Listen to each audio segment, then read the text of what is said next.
Good evening. আমাকে শুনতে পারেন? স্যার শুনতে পাচ্ছি।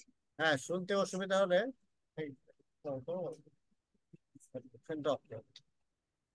শুনতে অসুবিধা হলে আমাকে একটু করবেন, চ্যাট বক্সে দিবেন, তাহলে আমি চেষ্টা করব দেখতে আর কি, ক্রস চেক করতে কোন কি সমস্যার কারণে শোনা যাচ্ছে না। ওকে।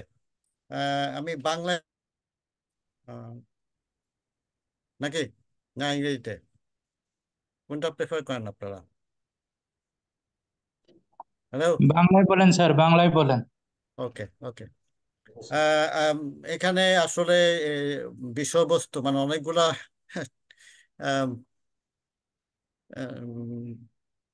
সাবজেক্ট বলবো নাকি না, অনেক কিছু, অনেক কয়টা আইটেম আইটেম সাবজেক্ট আইটেম আজকে ডিসকাশনের জন্য রাখা হয়েছে। এবং এই আইটেমগুলো নিয়ে ডিসকাশন করার আগে আমি আসলে এটাকে একটু শর্ট অফ টক বলবো, লেকচার না। এবং যেখানে নাকি আপনাদের কথা আমি শুনবো, আপনারা আমার সাথে মানে এটা আলোচনা করব আর কি। কথাটাই ভেবে বলি, আমরা আলোচনা করব। এখন কিছু হিস্ট্রিক্যাল আসপেক্ট বলি। হিস্ট্রিক্যাল আসপেক্ট হলো, আপনারা সবাই জানেন যে জেনারেল প্র্যাকটিশনার্স বা এই বা ফিজিশিয়ান, এই যে একটা গ্রুপ অফ প্রফেশনালস, এটা কিন্তু বাংলাদেশে নতুন না। মানে আমার ছোটবেলার কথা যদি আমি মনে করি, আমাদের বাড়িতে কিন্তু আমরা সবসময় জেনারেল প্র্যাকটিশনারের কাছে যেতাম চিকিৎসার জন্য। এবং উনি, ওই ডাক্তার সাহেব বা ডাক্তার ডাক্তার সাহেব আমাদের পুরো ফ্যামিলির চিকিৎসাই উনি করতেন। এবং আমাদের সম্বন্ধে, মানে আমাদের পারিবারিক অনেক বিষয়ে উনি জানতেন। শুধু চিকিৎসার বাইরেও অনেক কিছু ছিল যেটা ওনার সাথে শেয়ার করা যেত। এবং ফ্যামিলি ফিজিশিয়ান শব্দটা কিন্তু ওখান থেকে আসছে। মানে ফিজিশিয়ান যদিও আমরা বলি মেডিকেল অ্যাডভাইজার, বা ফ্যামিলির অনেক ব্যাপারে, যেমন পারিবারিক কোনো অনুষ্ঠানে দিতে মানে সবাইকে তো, যাদের যাদের তো এবার মানে রিলেটিভস তো ইনভাইট করাই তো, মানে ওনাকেও আমরা ইনভাইট করতাম। He also treated part of family. এটা আপনারা জানেন হয়তো বা, জানার কথা। কিন্তু আনফর্চুনেটলি এই কালচারটা আমাদের এখান থেকে আস্তে আস্তে উঠে গেছে। কিন্তু এর যে প্রয়োজনীয়তা, এর যে কি বলবো, ইম্পর্টেন্স একটা সোসাইটিতে, যখন আমি মেডিকেল মেডিকেল কি বলবো, হেল্পের কথা বলি বা চিকিৎসা সেবার কথা বলি, সেটা কিন্তু অপরিসীম। এবং সারা বিশ্বে কিন্তু, যার জন্য আপনার ফ্রন্ট লাইন মেডিকেল কেয়ার কিন্তু এই আপনার এই ফ্রন্ট লাইন মেডিকেল কেয়ার যারা প্র্যাকটিশনার্স অথবা ফ্যামিলি ফিজিশিয়ান দিচ্ছে। আমার সৌভাগ্য হয়েছে পৃথিবীর অনেক কয়েকটা দেশে ভ্রমণ করার, কিছু দেশে পড়াশোনা করেছি আমি। এবং ওইখানে দেখেছি পুরো হেলথ সিস্টেমটাকে, পুরো হেলথ সার্ভিসটাকে কিন্তু আপনার ওই জেনারেল প্র্যাকটিশনার বা ফ্যামিলি ফিজিশিয়ান লেভেলেই কিন্তু চালাচ্ছে। এবং একটা দেশের স্বাস্থ্য ব্যবস্থার অধিকাংশ মেডিকেল পার্সোনাল হলো জেনারেল প্র্যাকটিশনার বা family physician or front line doctor, যেভাবে বলি। ঠিক আছে, এটা আপনারা জানেন। আপনার জাস্ট একটু বলুন। এখন এই কথাটা বলার উদ্দেশ্য হলো এই যে, এবং আমরা মেডিকেল স্কুলে কিন্তু জুরিসপ্রুডেন্স পড়েছি, তাই না? জুরিসপ্রুডেন্স পড়েছে। কারণ আমরা যেটা করি এটা কিন্তু আমাদের যে, আমরা যে রুগীদের সাথে কথোপকথন করি, রুগীদের চিকিৎসা করি, ইত্যাদি ইত্যাদি সবকিছু কিন্তু একটা রেকর্ড থাকতে হয়। রেকর্ড থাকতে হয় কিসের জন্য? For safety reason. কারণ আপনার যদি ডকুমেন্টেশন না হয়, আমি একটা রুগীকে কি চিকিৎসা দিলাম, তাকে কি অ্যাডভাইস দিলাম, কোন মেডিকেশনটা দিলাম, কিসের পরিপ্রেক্ষিতে দিলাম, এটা যদি ডকুমেন্টেশন না থাকে, তাহলে এ নিয়ে যাও যদি কখনো আপনার আইনগত দিক থেকে প্রশ্ন আসে, তখন কিন্তু আপনি সেলফ প্রোটেকশনের জন্য এটা আরো বেশি এসেনশিয়াল। এবং পেশেন্টেরও জানার একটা অধিকার আছে যে আমি কিসের জন্য কি দিচ্ছি। এইগুলো আমাদের দেশে আসলে আনফর্চুনেটলি একটা সিস্টেমের অভাবে একটা বিরাট গ্যাপ আছে। এবং দিন দিন এই গ্যাপটা বাড়ছে। এবং আমরা যে এই আজকে যে মানে প্রোগ্রামটা চালাচ্ছি, এটা উদ্দেশ্য হচ্ছে, আমরা চাই যে এরকম ধরনের একটা সিস্টেম বাংলাদেশে আবার নতুন করে গড়ে উঠুক। এবং এতে আপনাদের কন্ট্রিবিউশন কিন্তু অপরিসীম, অপরিসীম, এটা আমি মনে করি। এবং আমার মনে হয় আমার মতো আপনারাও মনে করেন, আর অনেকেই মনে করেন। তাহলে এখন দেখেন, টপিক আমি লিখছে essential since consultation note, medical clerking, home visit. একটা সেকেন্ড, হ্যাঁ। হ্যাঁ দোস্ত, আমি তোমাকে একটু পরে টেলিফোন করে, আমি একটা লেকচারে আছি। ঠিক আছে? হ্যাঁ, ওকে। হ্যাঁ, হোম ভিজিট এটা আরেকটা কম্পোনেন্ট। এখন আমার জানা মত আমাদের দেশে বোধহয় বাড়িতে কাউকে, কোনো ডাক্তারকে যদি ডাকেও না, আর ডাকলেও আমরা যেতে স্বাচ্ছন্দ্য বোধ করি না, নানাবিধ সোশিয়াল আসপেক্টের জন্য। কিন্তু এটাও কিন্তু একটা প্রয়োজন আছে এখনো। পৃথিবীর অনেক দেশে হোম ভিজিট হয়, অস্ট্রেলিয়া, নিউজিল্যান্ড, হ্যাঁ, ইউকে তো হয়। আমেরিকাতে বোধহয় হয় না, এখন আর হোম ভিজিট হয় না। ইউকেতে ইভেন আপনি হয়তো জানেন, ইউকেতে নার্স প্র্যাকটিশনার বলে একটা শব্দ আছে। আমাদের দেশেও ছিল কিন্তু একসময় নার্স প্র্যাকটিশনার, যারা বিএসসি নার্সিং করতো, ওরা কিন্তু প্রেসক্রাইব করতে পারে। তো যাই হোক, হোম ভিজিটটার প্রয়োজন আছে। এখন আমাদের এই যে কারিকুলামটা আছে, এই কারিকুলামে কিন্তু এই জিনিসগুলো রাখা হয়েছে একটু রিক্যাপিচুলেট করার জন্য আর কি। আপনাকে যদি কখনো হোম ভিজিটে যেতে হয়, তাহলে আপনি কি ধরনের ডকুমেন্টেশন করবেন, কোন কোন অবস্থায় আমরা হোম ভিজিটে, কি কি সিচুয়েশন অ্যারাইজ করতে পারে হোম ভিজিটে গেলে, ইত্যাদি ইত্যাদি। তো এই এই পর্যায়ে যদি আপনাদের কিছু বক্তব্য থাকে, আমি একটু শুনি। আছে কি? আপনাদের নিজেদের অভিজ্ঞতা অবশ্যই আমি শুনবো। মানে যেমন, হ্যাঁ বলেন শাকুর, কি বলবেন কিছু? স্যার, হোম ভিজিটে যাওয়ার অভিজ্ঞতা বেশ কিছু আছে, একটা শেয়ার করি স্যার। হ্যাঁ বল। আহ, কয়েকবার এক জায়গায় যাওয়ার পরে সম্পর্ক, তাদের সঙ্গে একটা ভালো সম্পর্ক হয়ে যায়। লাস্ট ভিজিটে একবার যে গিয়েছিলাম, পেশেন্টের ক্যাথেটার করতে হবে, ক্যাথেটার করছি, এনজি করছি। এরপরে বলছে যে স্যার আজকে তো আমাদের ফিনান্সিয়াল অবস্থা ভালো না, হাতে কিছু নাই, পরে দিব। সে তো আর পরে চেম্বারও আছে না, আর আমাকে ডাকেও না। আমি ইচ্ছা করলে তার বাসায় যাইতে পারবো না এখন আর, সে তো প্রয়োজন নাই তার পরে আর। এই ক্ষেত্রে আমার মানে যে টোটাল সময়, আমার রিপোর্ট সবকিছুই কিন্তু বেঁচে গেল। এ- এইগুলো তাদের কিভাবে আমরা তাহলে ট্যাকেল করতে পারবো, যে আমার এখনই আমার টাকা দিতে হবে বা কিছু একটা? এইগুলো তো ওই হোম ভিজিটে গেলে ওরা অনেক সময় এগুলো বলতে পারে আর কি।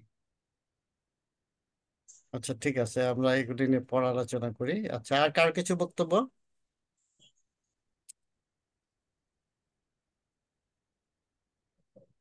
ঠিক আছে, ওকে। তাহলে আমরা যেটা, আমি যেখান থেকে শুরু করতে চাচ্ছিলাম, যে আমাদের কনসালটেশন নোট বলতে অ্যাসেনশিয়ালস ইন কনসালটেশন নোট অথবা মেডিকেল ক্লার্কিং, দুটি কিন্তু মোটামুটি একই ধরনের কথা। তাহলে আহ, আমি যেটা বলছিলাম, আমাদের ডকুমেন্টেশন থাকতে হবে। আমরা যখনই কোনো কিছু মানে করবো আর কি, পেশেন্টদের সাথে যখন ডিসকাস করব, তখন এগুলো আমাদের একটু ডকুমেন্টেশন থাকতে হবে। ঠিক আছে? তো আজকের এই আলোচনার ভিতরে এইসব টপিক গুলো আসবো। আরেকটা জিনিস আছে, এটাও একটু বলা উচিত, যে আগে কিন্তু ডাক্তার, মানে আমরা যারা ডাক্তারি করেছি আর কি, বা আমাদের সিনিয়র যারা ছিলেন আর কি, ওনারা যখন রুগীদের বাড়িতে যেত, তখন কিন্তু একটা ব্যাগ ক্যারি করতো। আর এখন কিন্তু আমরা কালী ভদ্রে কোথাও গেলেও সে ব্যাগ আর ক্যারি করি না। আমরা শুধু হয়তো একটা ব্লাড প্রেশার মেশিন আর গলায় স্টেথোস্কোপ, তাছাড়া বাইরে কিছু নেই না। কিন্তু একটা ডক্টরস ব্যাগের কিন্তু এটা কিন্তু ওয়েস্টার্ন ওয়ার্ল্ডে এখনো আছে। যখন ওরা হোম ভিজিটে যায়, ওই ব্যাগটা ক্যারি করে, এবং ব্যাগের ভিতরে কিছু মেডিকেশন, কিছু ফার্স্ট এড জিনিস, ইত্যাদি ইত্যাদি থাকে আর কি। এখন এখানে ডক্টর ব্যাগে কি কি থাকা উচিত, সেগুলো আপনারা কম বেশি সবাই জানেন, তার একটা লিস্ট আমরা একটু আলোচনা করব। ডক্টরস অফিস বলতে আমি ডক্টরস চেম্বার, ওইখানেও কিন্তু কিছু কিছু মেডিকেশন বা আদার ফার্স্ট এড কিছু প্রভিশন আপনার থাকতে পারে। এখন গুড মেডিকেল ক্লার্কিং সম্বন্ধে আমি কেন, হোয়াই ইটস নিডেড, কারণ আমাদের কিন্তু কোনো সেক্রেটারি এই কাজটা করে দিতে পারবে না। আপনার সেক্রেটারি থাকলেও, আপনার যদি প্র্যাকটিস ম্যানেজার থাকেও, আপনাকে কিন্তু রেকর্ড আপনাকে নিজেকে নিতে হবে। তো সেই জন্য আমি বললাম, এই ক্লারিক্যাল জব কিন্তু আমরা করি, তাই না? যেমন আপনাকে রুগীকে যদি প্রেসক্রিপশন দিতে হয়, সেটা আপনাকে করতে হবে। রুগীকে যদি কোনো সার্টিফিকেট দিতে হয়, সেটাও আপনাকে করতে হবে, ইত্যাদি ইত্যাদি, তাই না? রুগীকে যদি কোনো ইনভেস্টিগেশনের জন্য যদি পাঠান, সেটারও অ্যাডভাইস আপনাকে নিজে লিখতে হবে। তো এইগুলা শুধু রুগীকে দিয়ে ওই কাগজে দিয়ে নেয়, আপনাকেও কিন্তু একটা রেকর্ড রাখতে হয়। তো আজকাল অনেক সফটওয়্যার এসে গেছে, এই সফটওয়্যার এই জিনিসগুলো আমরা অনেক তাড়াতাড়ি করতে পারি। ইভেন যখন আপনি কম্পিউটারে টাইপ করবেন, এত পুরো শব্দটাও লিখতে হয় না, দুইটা একটা লেটার লিখলে অটোমেটিকলি শব্দটা চলে আসে। আপনি মানে অ্যাপ্রোপ্রিয়েট শব্দটা নিয়ে আপনি রেকর্ড রেখে দিন। আমার ওয়েস্টার্ন ওয়ার্ল্ডে তো এটা ওয়েল সেটা হয়। আমাদের দেশে এখনো ওই কি বলবো, কাগজ কলমেই আমরা সমস্ত ডকুমেন্টেশন করি, কিন্তু পেপারলেস জব কিন্তু ওয়েস্টার্ন ওয়ার্ল্ডে হয়। বাংলাদেশে হয়তো কিছু 5 স্টার হসপিটালে থাকতে পারে ওদের সিস্টেম, কিন্তু অধিকাংশ ক্ষেত্রেই আমরা যেটা করি এখনো এই কাগজ কলমেই আমাদের রেকর্ডগুলো আমরা নিচ্ছি। আরেকটা যেটা সে, যদিও হসপিটালেই সাধারণত যখন একটা পেশেন্ট খুব সিরিয়াসলি সিক হয়ে যায় সে হসপিটালে রাশ করে, তারপরে কিন্তু অনেক সময় আপনাকে কল থাকতে পারে আপনার পুরো বাড়িতে হয়তো কেউ মানে খুব সিরিয়াস হয়ে গেল, আপনি এখানে গেলেন এবং আপনার সামনেই হয়তো একটা পেশেন্ট এক্সপায়ার করলো। তো আপনি যদি সে এক্সপায়ার করে থাকে, তাহলে কিন্তু আপনি তাকে একটা সার্টিফিকেট দিতে মানে নীতিগতভাবে আপনি মানে দিতে হয় আর কি আপনাকে। তো সেই জন্য আইডেন্টিফিকেশন অফ ডেথ, এগুলো আমরা মেডিকেল স্কুলে পড়েছি, জুরিসপ্রুডেন্সও পড়ানো হয়েছে। তো ডেথ সার্টিফিকেট আর মেডিকেল সার্টিফিকেট অফ ডেথ এটা কিন্তু এক জিনিস না। ডেথ সার্টিফিকেট কিন্তু অনেক সময় অনেক জায়গায় অনেক দেশে মিউনিসিপাল কর্পোরেশন থেকেও দেয় ডেথ সার্টিফিকেট, কিন্তু মেডিকেল সার্টিফিকেট অফ ডেথ এটা কিন্তু ডাক্তার ছাড়া কেউ দেবে না। ঠিক আছে? তাহলে আর এছাড়াও আর কি কি সার্টিফিকেট লাগে? অনেক সময় অনেক পেশেন্ট আপনার কাছে হয়তো চিকিৎসা করছে, সে হয়তো ছুটিতে গেল এবং ছুটি থেকে ফেরার পরে আপনার কাছে আসতে পারে একটা ফিটনেস সার্টিফিকেট, এই ধরনের সার্টিফিকেট আমরা দিই। আর একটা মোস্ট ইম্পর্টেন্ট সার্টিফিকেট বা লেটার বলবো, যেটা হলো যে আপনার এই অ্যাসাল্ট, কোন একটা অ্যাসাল্ট হলে সেই অ্যাসাল্টের উপরও কিন্তু আপনাকে সে একটা সার্টিফিকেট যেতে পারে। এটা বিশেষ করে ঢাকা শহরের বাইরে যারা প্র্যাকটিস করেন ওনাদের অভিজ্ঞতা বোধহয় বেশি। কারণ এগুলো কিন্তু আমাদের প্রত্যেক জীবনের ঘটনা, অ্যাক্সিডেন্ট হইতে পারে, অ্যাসাল্ট হইতে পারে। তো সেখানেও কিন্তু আমাদের জুরিসপ্রুডেন্সের নলেজটা আমাদের কাজে লাগায়। যখন আমি ডকুমেন্টেশন করব, আমাদের কতগুলো জিনিস আমাদের খেয়াল রাখতে হবে। লাইক প্রথম তো আমরা একটা পেশেন্টের নাম, তার আইডেন্টিফিকেশন, এগুলো তো লিখলামই। লেখার পরে আমাদের যেটা হচ্ছে শর্ট স্টোরি, যে অ্যাসাল্টটা কি কোথায় হয়েছে, কারা ইনভলভ ছিল, এবং মোস্ট ইম্পর্টেন্ট যে ফ্যাক্টরটা হচ্ছে অ্যাসাল্টটার সাইট, লোকেশন অ্যান্ড মানে এটার কিছু মেজারমেন্ট, লাইক যদি কোনো উন্ড থাকে তো উন্ডের লেন্থ, উইথ অ্যান্ড ডেপথ, এবং কোনো ব্লিডিং পয়েন্ট ছিল কিনা, এবং আপনি কি অ্যাক্টিভ মানে আপনি ম্যানেজমেন্টে আপনি কি করলেন। লাইক আপনি হয়তো প্রেশার ব্যান্ডেজ দিতে পারেন, সেপটিক দিতে পারেন, ব্যান্ডেজ দিয়ে ব্যান্ডেজ করে দিতে পারেন, ইত্যাদি ইত্যাদি। এগুলো কিন্তু রাইট ডাউন করতে হয়। এই কারণে আলটিমেট, এবং ধর যদি একটা রোড ট্রাফিক অ্যাক্সিডেন্ট নিয়েও যদি আপনার কাছে আসে, বা এই যে আমি যখন অ্যাসল্টের কথা বলতেছি, আমাদের দেশে তো এগুলো পুলিশ কেস হিসাবে ধরা হয়। তো পুলিশ কেসের জন্য কিন্তু এই যে এই ডকুমেন্টেশনটা খুব ইম্পর্টেন্ট, যে আপনার কতটুকু ক্ষত হয়েছে, কোথায় হয়েছে, ইত্যাদি ইত্যাদি। এছাড়া যখন আমরা পেশেন্টের সাথে কথা বলি, তখন কিন্তু আমরা প্রেসক্রিপশন প্যাডে কনসালটেশন নোট, মানে আমাদের কিছু ফাইন্ডিংস, মানে ব্রিফলি, এত কিছু না, ব্রিফলি আমরা নোটেড ডাউন করি, লাইক চিফ কমপ্লেন্টস, দেন আমাদের এক্সামিনেশন ফাইন্ডিং গুলা কি, কিছু ভাইটাল সাইন, ব্লাড প্রেশার, হ্যাঁ, pulse rate, respiration rate, abdomen এক্সামিনেশনে আমরা কিছু ফাইন্ডিংস থাকলে ইত্যাদি, এটা কিন্তু আমরা দেখি। দেখার পরে আমরা এক সাইডে প্রেসক্রিপশনটা দেখি। প্রেসক্রিপশনের ড্রাগগুলো জেনারেলি বলা হয় আর কি, আপনি মেডিকেশন যেটা লিখছেন সেটা তো জেনেরিক নেম তো আমরা লিখি না, আমরা ট্রেড নেমে লিখি। কিন্তু এটা আসলে নিয়ম অনুযায়ী কিন্তু জেনেরিক নেমে দেওয়ার কথা, কিন্তু এটা নিয়ে যখন বাইরে সে যাবে কোনো ড্রাগ শপে, ওরা তো ট্রেড নেম দেখে আপনাকে সার্ভ করতে পারবে না, কারণ আমাদের এখানে যারা ফার্মাসিস্ট এরা দে আর নট ওয়েল ট্রেন্ড। তো সেজন্য আপনাকে ওই ট্রেড নেমটাই লিখতে হবে, তো স্পষ্ট করে লিখতে হবে, better if you write the name of medication in block letter, এবং ডোজ, কতদিন খাবে, ইত্যাদি ইত্যাদি। প্রেসক্রিপশনে কিন্তু আরো কিছু পার্ট আছে, শুধু মেডিকেশনই না। আরেকটা পার্ট যেরকম আছে, আপনি ডায়েট সম্বন্ধে আপনি লিখতে পারেন, এবং আর কিছু যদি অ্যাডভাইস থাকে, লাইক হেলথ এডুকেশনের মতো, মানে ব্যায়াম করবেন, অমুক করবেন, হ্যাঁ, আপনি ভেজিটেবল খাবেন, ফ্রেশ ফ্রুটস খাবেন, ইত্যাদি ইত্যাদি। তো এগুলো কিন্তু আমাদের লিখতে হয় আর কি, হ্যাঁ, আপনার লেখানো হয়।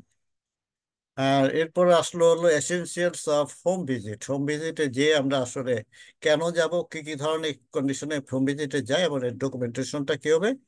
এবং লাস্টলি টেলিমেডিসিন, এটা আপনার বিশেষ করে কোভিড আসার পরে টেলিমেডিসিনের ইউজটা আমাদের দেশে হয়, এবং এটারও কিন্তু একটা ইম্পর্টেন্স আছে, এবং জেনারেল প্র্যাকটিশনারও কিন্তু টেলিমেডিসিন ইউজ করে থাকে। তো দিস আর দ্য এরিয়া আমরা আজকে কথা বলবো। তাহলে এসেনশিয়াল মেডিকেশনস এর কথা যেটা বললাম, যেগুলো নাকি আপনার আমাদের ডাক্তারের ব্যাগে থাকার কথা, আমাদের অফিসে থাকার কথা। রুগীরা কিন্তু আমাদের কাছে আসে কিসের জন্য? আমি যদি বলি একটা সিমটম বলেন তো যে জন্য রুগীরা আসে, একটা কথাই কিন্তু আমি সব চলে আসতে পারে। আর পেইন পেশেন্ট আমাদের থাকতে আছে sir, pain, pain. Pain, pain, ব্যথা, ব্যথা। সেটা হ্যাঁ, ব্যথা। সেটা আপনার অর্গানিক পেইন হইতে পারে, সাইকোলজিক্যাল পেইন হইতে পারে, না দেখা যায় ব্যথা। কাজে আমাদের কিন্তু মানে পেইন রিলেটেড কিছু জিনিস রাখতেই হবে, অ্যানালজেসিক, সেটা প্যারাসিটামল। পৃথিবীর অনেক দেশে কিন্তু এই মেডিকেশনটা কিন্তু ওভার দ্য কাউন্টার পাওয়া যায়, হ্যাঁ, এর জন্য প্রেসক্রিপশন লাগে না। আপনারা জানেন নিশ্চয়ই, অনেক দেশে, অধিকাংশ দেশেই বলবো, অনেক না বলে, যেখানে প্রেসক্রিপশন ছাড়া কোনো ওষুধ বিক্রি হয় না। এবং কিছু ওষুধ আছে লাইক এই আপনার অ্যানালজেসিক যেগুলো, হ্যাঁ, অ্যান্টিবায়োটিক তো অবশ্যই না। এবং আপনার অ্যান্টি ডায়রিয়াল এটা আমাদের রাখা উচিত, অ্যান্টি এমেটিক, সেডেটিভ। সেডেটিভ নিয়ে আপনারা জানেন নিশ্চয়ই, একটু সেন্সিটিভ ব্যাপার আছে। অনেক সময় অনেক রোগী আপনার কাছে প্রিটেন্ড করবে তার ঘুম হচ্ছে না, এবং সে কিন্তু নেশাগ্রস্ত হতে পারে। কাজে সিডেটিভ ড্রাগ দেওয়ার ব্যাপারে আমাদের একটু রিজার্ভেশন থাকা ভালো। আরেকটা কমন মেডিকেশন সেটা হচ্ছে গ্লিসারিন ট্রাইনাইট্রেট, বিশেষ করে ইসকেমিক। আমরা যদি ইসকেমিয়া কোনো কেস পাই আর কি, তাহলে পরে তো এই এক ইঞ্জি, সেটা যদিও রোগীর কাছে থাকে, কিন্তু যার নাকি একদম নতুন কখনো, এবং সে নিজেও বুঝতে পারেনি, আপনার চেম্বারে এসে আপনি হয়তো সাসপেক্ট করতেছেন it could be a case of ischaemic heart disease, তখন আপনি একটা মানে ইনিশিয়াল মেডিকেশন হিসাবে আপনি গ্লিসারিন ট্রাইনাইট্রেট দুইটা আপনার 300 মিলিগ্রাম অ্যাসপিরিন, এটা আপনি দিতেই পারেন, কোনো সমস্যা নেই। এছাড়াও সালবুটামল, এটাও আপনার ইসের জন্য, অ্যাজমার জন্য খুব দরকার। হাইড্রোকর্টিসন, ন্যালাক্সন অনেকে রাখে, অনেকে রাখে না। মানে আপনি যদি এই আহ, বেশি পেনের কেউ আসে আর কি, হ্যাঁ, ট্রামাডল, ইন্ডোমেথাসিন সাপোজিটরি, ওরালসেরন, এগুলো আপনারা সবাই জানেন আর কি। এটা লিস্টটা দেওয়ার উদ্দেশ্য হচ্ছে মাইন্ডে একটা যদি আমার থাকে যে মানে এই জিনিসগুলো আমার রাখা হচ্ছে, যে কোনো সময় আপনি তো জানেন না নেক্সট পেশেন্টটা কি নিয়ে আপনার কাছে আসতেছে। তাহলে এটা to be in safe side, এই ড্রাগ, এই মেডিকেশন গুলো থাকা ভালো। আপনার সে রাখেন, ব্যাগে রাখেন, অথবা আপনার অফিসে রাখেন। অফিস বলতে আমি চেম্বার বোঝাচ্ছি। এছাড়াও আর কিছু ওই যে বললাম মেডিকেল ইকুইপমেন্টও আপনার লাগতে পারে। বিপি মেশিন, স্টেথোস্কোপ, এটা তো জানি আমরা, torch light, tongue depressor, disposable syringe. আপনার যদি একটু সার্জিক্যাল এক্সপোজার থাকে, অনেক সময় ছোটখাটো উন নিয়ে আপনার কাছে আসতে পারে, দুই একটা স্টিচ দিতে হতে পারে, আইভি আইভি কিছু মেডিকেশনও দিতে হতে পারে, স্যালাইনও দিতে হতে পারে। সেই জন্য ওই বাটারফ্লাই নিডেল, মাইক্রোপো, থার্মোমিটার, গ্লুকোমিটার, অপথালমোস্কোপ, এটা রাখলে ভালো। এটা রাখলে ভালো, আমি যেরকম মনে করি অপথালমোস্কোপটা একজন জেনারেল প্র্যাকটিশনার থাকা উচিত। ইভেন ওর স্কোপও তো রাখা উচিত, কারণ সিম্পলি অ্যান্টি গুলো কিন্তু আমরা ইজিলি ডায়াগনোসিস করতে পারি। হ্যামার তো অবশ্যই লাগবে, surgical glove, surgical mask, this are the most essential জিনিস। এটা আমার লিস্টটা দেওয়ার মূল উদ্দেশ্য হচ্ছে জাস্ট আপনারা জানেন, একটু মিলে নিলেন আর কি। এছাড়াও এডিশনালি যদি আপনি মনে করেন আমি কিছু অ্যাডভান্স ট্রিটমেন্ট কিছু দেই, হ্যাঁ, আমার কিছু এক্সপার্টিজ আছে, আমি স্টিচ দিব, আমি স্টিচ কাটবো, তাহলে হয়তো আপনাকে আরো কিছু এডিশনাল জিনিস আপনার রাখতে হতে পারে, লাইক সিজার, হ্যাঁ, টর্নিকেট, আপনি যদি ব্লিডিং এই করেন আর কি, ব্লাড কালেক্ট করেন। অনেক সময় হাইপার ভেন্টিলেশনের পেশেন্ট আসলেও তো অনেক সময় ব্যাক ট্যাক লাগে করে জানেন। অনেকে তার চেম্বারে প্যাথোলজিক্যাল টেস্টও করে, যেমন ইউরিন টেস্ট করতে করতে হতে পারে। হ্যাঁ, তো সেক্ষেত্রে আপনার বা ব্লাড সুগার মানে যেটা আর কি ইনস্ট্যান্ট, আপনার তো ব্লাড সুগার দেখার জন্য গ্লুকোমিটার রাখতে পারে, ইত্যাদি ইত্যাদি। ওকে, তাহলে আমরা যে বলতেছি যে গুড মেডিকেল ক্লার্কিং, বলতে আমরা কি বুঝি?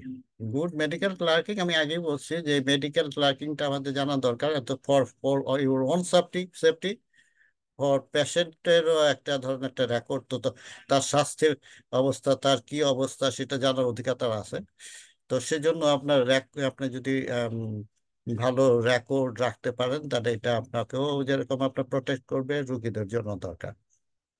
তো কাজেই সেখানে আমরা শুরু করি কি, ওই যে আমরা সংক্ষিপ্ত একটা হিস্ট্রি নেই, যেটা প্রেসক্রিপশন আমরা দেখি, very brief history like chief complaints, তারপর হয়তো তার কিছু মেডিকেল হিস্ট্রি কোনো যদি থাকে, মেডিকেশনটা ইম্পর্ট্যান্ট।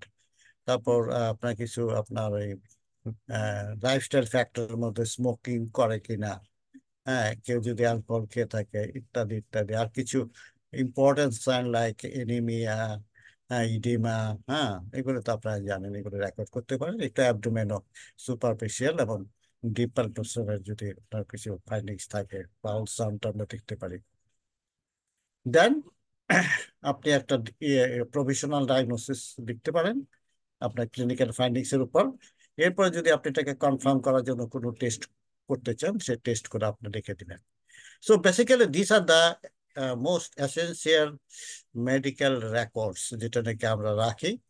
এটা আপনি ইচ্ছে করলে আপনার কম্পিউটারও রাখতে পারেন, আর কিন্তু পেশেন্টকে অবশ্যই আপনাকে একটা যে প্রেসক্রিপশন দিবেন তার মধ্যে ওই জিনিসগুলো ওকে থাকতে হবে আর কি। ঠিক আছে? আমি কি কিছু মিস করলাম? আপনারা তো এটা রেগুলার করতেছেন, বলেন দেখি আমি কি কিছু মিস করলাম? মানে যে কি একটা ইম্পর্টেন্ট কিছু জিনিস ছিল যেটা আমি বললাম না, বলা উচিত ছিল? বলেন। খন্দকার ইসমাত জাহান। না স্যার, ঠিক আছে স্যার। ঠিক আছে। আর বাকিদের মধ্যে স্যার আমি আমরা যাদের, অনেকে স্যার চেম্বার মানে ওরকম করি না ইনফ্রিকুয়েন্ট।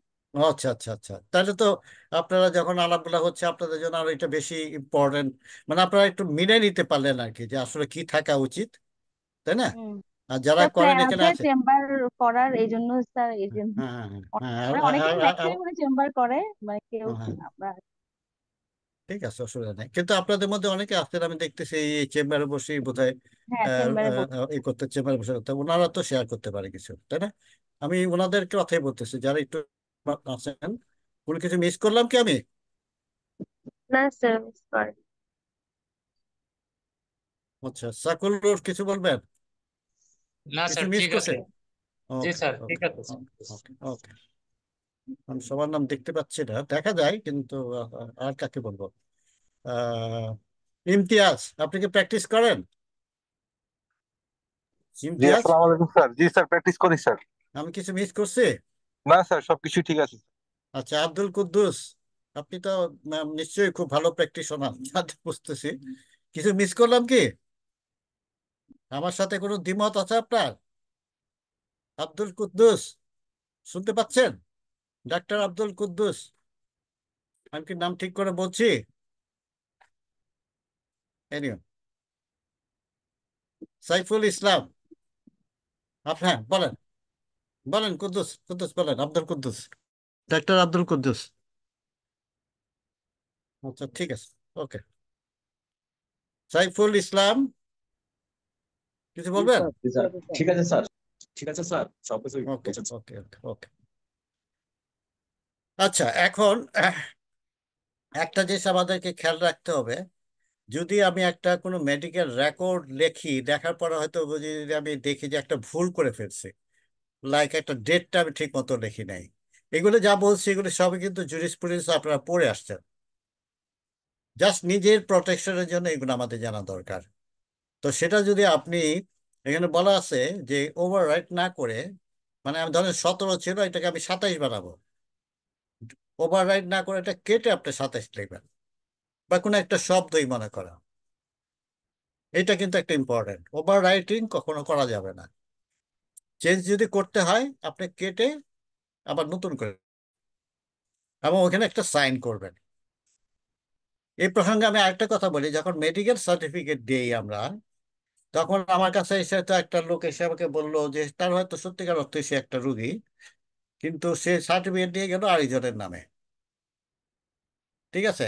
ওর নাম চেক করার তো আবার স্কোপ নাই, কারণ আমরা এখনো কিন্তু ওইভাবে বাংলাদেশে কিন্তু এখনো ওই সিস্টেম নাই যে আমাকে মেডিকেল অ্যাডভাইস নিতে হলে আমাকে আমার আইডি কার্ড নিয়ে যেতে হবে, বা আপনার এখানে রেজিস্ট্রেশন থাকতে হবে যাকে আপনি সমস্ত আইডি টাইডি ছবি টবি দিয়ে দেখতেই বুঝতে পারেন, হ্যাঁ এইটাই মিস্টার এক্স আসছে আমার কাছে। যেহেতু নাই, সেই জন্য মনে মনে হয় এটা আরেকটা প্রোটেক্ট করবে। যখন আপনি কাউকে সার্টিফিকেট দিবেন, আপনি তো সার্টিফিকেট দেওয়ার সময় তো সাইন করতেছেন, ব্যাক পেজে যাকে সার্টিফিকেট দিচ্ছেন ওনাকেও বলবেন যে please sign on this side. তাহলে পরে কিন্তু কোর্টে আপনাকে কখনো কোনো দিন হেনস্থাও করবে না। আপনি যে ওই লোককেই সার্টিফিকেটটা দিচ্ছেন সেটার একটা মানে আপনি প্রোটেক্টেড হয়ে গেলেন। আমার ব্যাপার কথাটা স্যার বুঝতে পারছেন? না স্যার, কোন লোকের, মানে যে লোক আমার থেকে যেমন ধরেন আপনার কাছে রহিম আসছে, ঠিক আছে? হুম, রহিম এসে আপনাকে তার আসছে অন্য এক কেউ, কিন্তু ও বলতেছে ওর নাম রহিম। হুম, আপনি রহিম হিসাবে তাকে সার্টিফিকেট দিয়ে দিবেন, কিন্তু সেই সার্টিফিকেটটা নিচে যে যার নাম, তার নাম রহিম, তার নাম হয়তো করিম। তো আপনি কিভাবে জাস্টিফাই করবেন আপনি করিমকে দিলেন না রহিম? মানে অনেক হুম, সময় এটা ওইটা করে, বিশেষ করে ধরেন মামলা মকদ্দমা বা কারো উপরে কোর্টে যাবে ইত্যাদি ইত্যাদির জন্য অনেক সময় করে আর কি। তো সেই জন্য আপনি যদি রহিমকেই সার্টিফিকেট দিয়ে থাকেন, রহিম রহিম লিখবে তার কথা, সিগনেচার করবে। তো এটা কোর্টে যদি যায়, যদি ওদের সন্দেহ হয় যে না এটা সার্টিফিকেটটা আরেকজনেরটা সে ইউজ করতেছে, তখন কিন্তু জাজ বলবে ঠিক আছে আপনি আবার সাইন করেন। তো সাইনের সাথে মিললে জাস্টিফাইড হলে এটা রহিমেরই সার্টিফিকেট। এবার বুঝতে স্যার পারলেন? একটা সাইন সাইন রেখে দিতে হবে আর কি, হ্যাঁ, পিছনে ব্যাক পেজে, পিছনে তাকে যে পেছনে। সার্টিফিকেটটা দিলে সাইন করে আপনি অ্যাটাচ করে দেন। হ্যাঁ, এটা কিন্তু এক ধরনের আপনার নিজেকে সেলফ প্রোটেকশনের জন্য, ঠিক আছে? এটা কি ওকে যে সার্টিফিকেট দিব ওইটার পেছনে? হ্যাঁ হ্যাঁ, তার পিছনে ওই সার্টিফিকেটের পিছনে, ঠিক আছে? এবার দেখেন, জেনারেলি নিয়ম অনুযায়ী আমি যেগুলো বলতেছি যেটা হওয়া উচিত আইডিয়াল, কিন্তু আমরা তো আসলে এগুলো প্র্যাকটিস করি না। কোনো নাম, এই পেশেন্টের নাম, এইজ, ফাদার্স নেম, এই ধরনের বা অ্যাড্রেস, এগুলা কিন্তু আপনি চেঞ্জ করতে পারবেন না উইদাউট এই মানে ওকে এফিডেভিট করে নিয়ে আসতে হবে যে আমার নাম, আমার ভুল হয়েছে। হ্যাঁ, মানে আগে হয়তো রহিম বলছে, সে বললো না আমার নাম করিম, তখন বলছে না আপনি এফিডেভিট করে নিয়ে আসেন, তাহলে আমি চেঞ্জ করে দিতে পারবো। কথা বুঝছেন? এটা তো সব জায়গায় জানেন, আপনার নাম কোথাও যদি আপনি চেঞ্জ করতে চান, আপনার অ্যাড্রেস, ফাদার্স নেম, অ্যাড্রেস, জি। এটা কিন্তু সব সবসময় হুম, ম্যাজিস্ট্রেটের কোর্ট থেকে এফিডেভিট করে দিচ্ছে। এখানেও কিন্তু একই অবস্থা, একই জিনিস। আপনি সার্টিফিকেট দিবে, রেকর্ড, কোনো রেকর্ডে যদি আপনি পরিবর্তন করতে চান, you have to same procedure, ঠিক আছে? আচ্ছা, আমরা তাহলে বললাম মেডিকেল রেকর্ডস এর মধ্যে প্রেসক্রিপশন নিয়ে আমরা already মোটামুটি কথা বলছি। প্রেসক্রিপশনে আমরা প্যাডই দিব। আমাদের প্যাডের মধ্যে, তাহলে ওই প্যাডের ভিতরে আবার কি থাকবে, আমি কোথায় বসে প্র্যাকটিস করতেছি, আমার নাম থাকবে, আমার বিএমডিসি রেজিস্ট্রেশন নাম্বার থাকবে, ঠিক আছে? পেশেন্টের নাম, এইজ, সেক্স, অ্যাড্রেস। অ্যাড্রেসটা আমরা পুরো সবসময় লিখি না, নামটা লিখি। এইজ লিখলি, এই সেক্স লেখা প্রয়োজন হয় না আমাদের দেশে, কারণ নাম থেকে বোঝা যায় তার সেক্স। কিন্তু যদি আপনি বলেন রেকর্ডের কথা বলেন, মানে এটা মানে আপনি যদি রেকর্ড রাখতে চান, তাহলে অনেক সময় হয়তো আজকাল আর কিছু নাম আছে কিন্তু কনফিউশন হয় এটা মেল না ফিমেল, আছে কিছু নাম। আপনাদের হয় কিনা জানি না, আমার কিন্তু হয়। তো ওই যে আর হলো ড্রাগের কথা বলছি, আমরা সবসময় লিখবো ক্যাপিটাল লেটারে, মানে ব্লক লেটারে, যেন ক্লিয়ারলি ভিজিবল হয়। এটা গেল প্রেসক্রিপশনের জন্য। রিপোর্ট যেগুলো আমি আপনার যেগুলো রিপোর্ট আপনি জেনারেলি আপনি রিপোর্টে কি ফাইন্ডিংস পাওয়া গেল, এইগুলো কিন্তু আপনি আপনার পেশেন্টের জন্য যদি কোনো ই থাকে, ফাইল থাকে, সেখানে কিন্তু ফাইন্ডিংসটা আপনি লিখে রাখতে পারেন। এখানে যেভাবে লেখা আছে আসলে আমাদের দেশে পরিপ্রেক্ষিতে আমরা এইভাবে করি না। কারণ বাইরে যেরকম আপনি যদি কোনো ডাক্তারকে দেখাতে যান, সে কিছু অ্যাডভাইস করে দিল, ইনভেস্টিগেশন গুলো আপনি ওখান থেকে করে নিয়ে আসলেন, রিপোর্ট গুলো কিন্তু ডাইরেক্ট আপনার কাছে, ওই ডাক্তারের কাছে চলে যাবে, রুগীরা কিন্তু পায় না। রুগীরা যদি ওইটা কপি পেতে চায়, তাহলে ডাক্তারের কাছে যে তারপর তার কাছ থেকে কপি নিতে হয়। কিন্তু আমাদের এখানে তো রুগীরাই তো আপনার রিপোর্ট নিয়ে তারপর আপনার কাছে আসতেছে, ঠিক আছে? এটা কিন্তু ইভেন এই আপনার ইন্ডিয়াতেও অনেক হসপিটাল আছে। আহ, দেশে 5 স্টার হসপিটাল যেগুলো আছে, এগুলোতে এই সিস্টেম আছে কিনা জানি না। মানে আপনাকে কিন্তু পরীক্ষার রিপোর্ট দিবে না।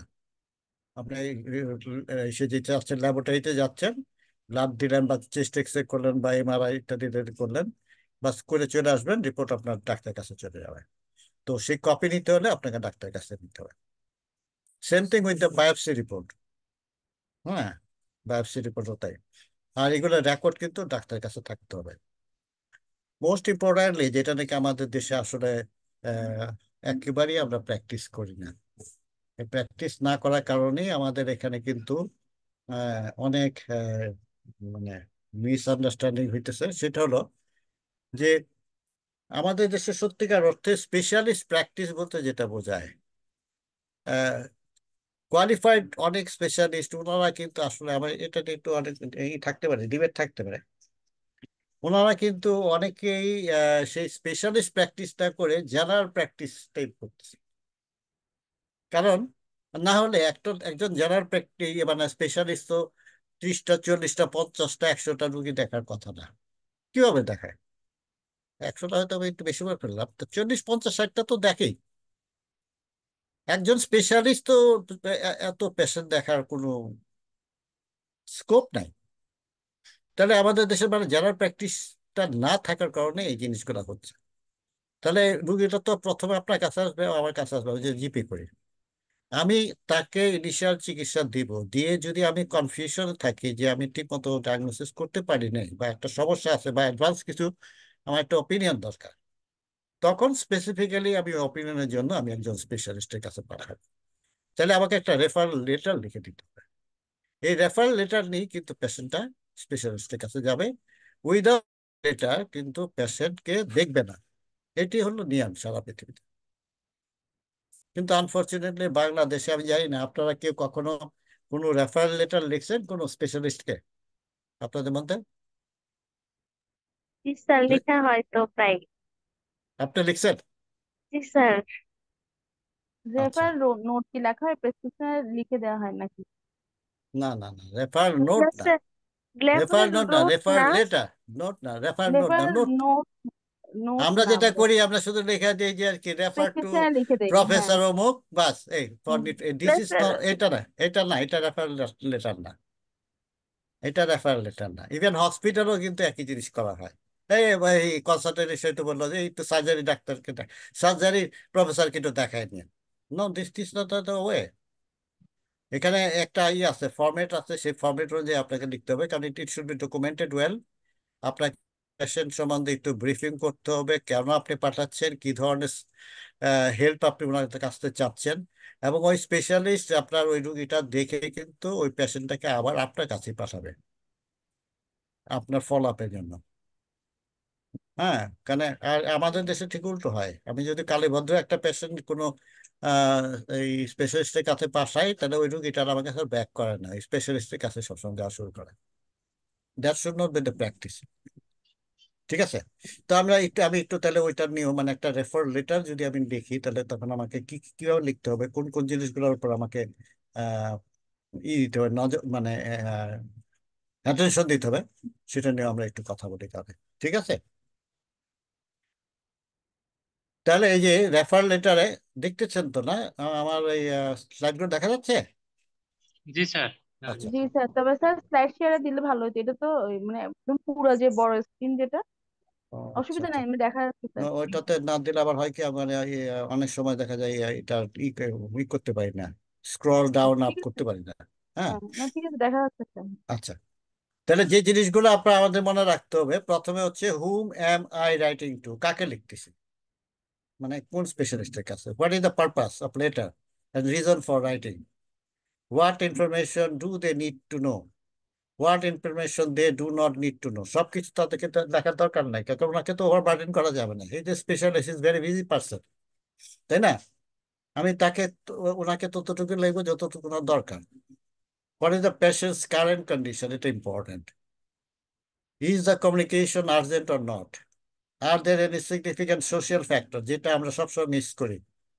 সোশ্যাল ফ্যাক্টরটা খুব ইম্পর্টেন্ট।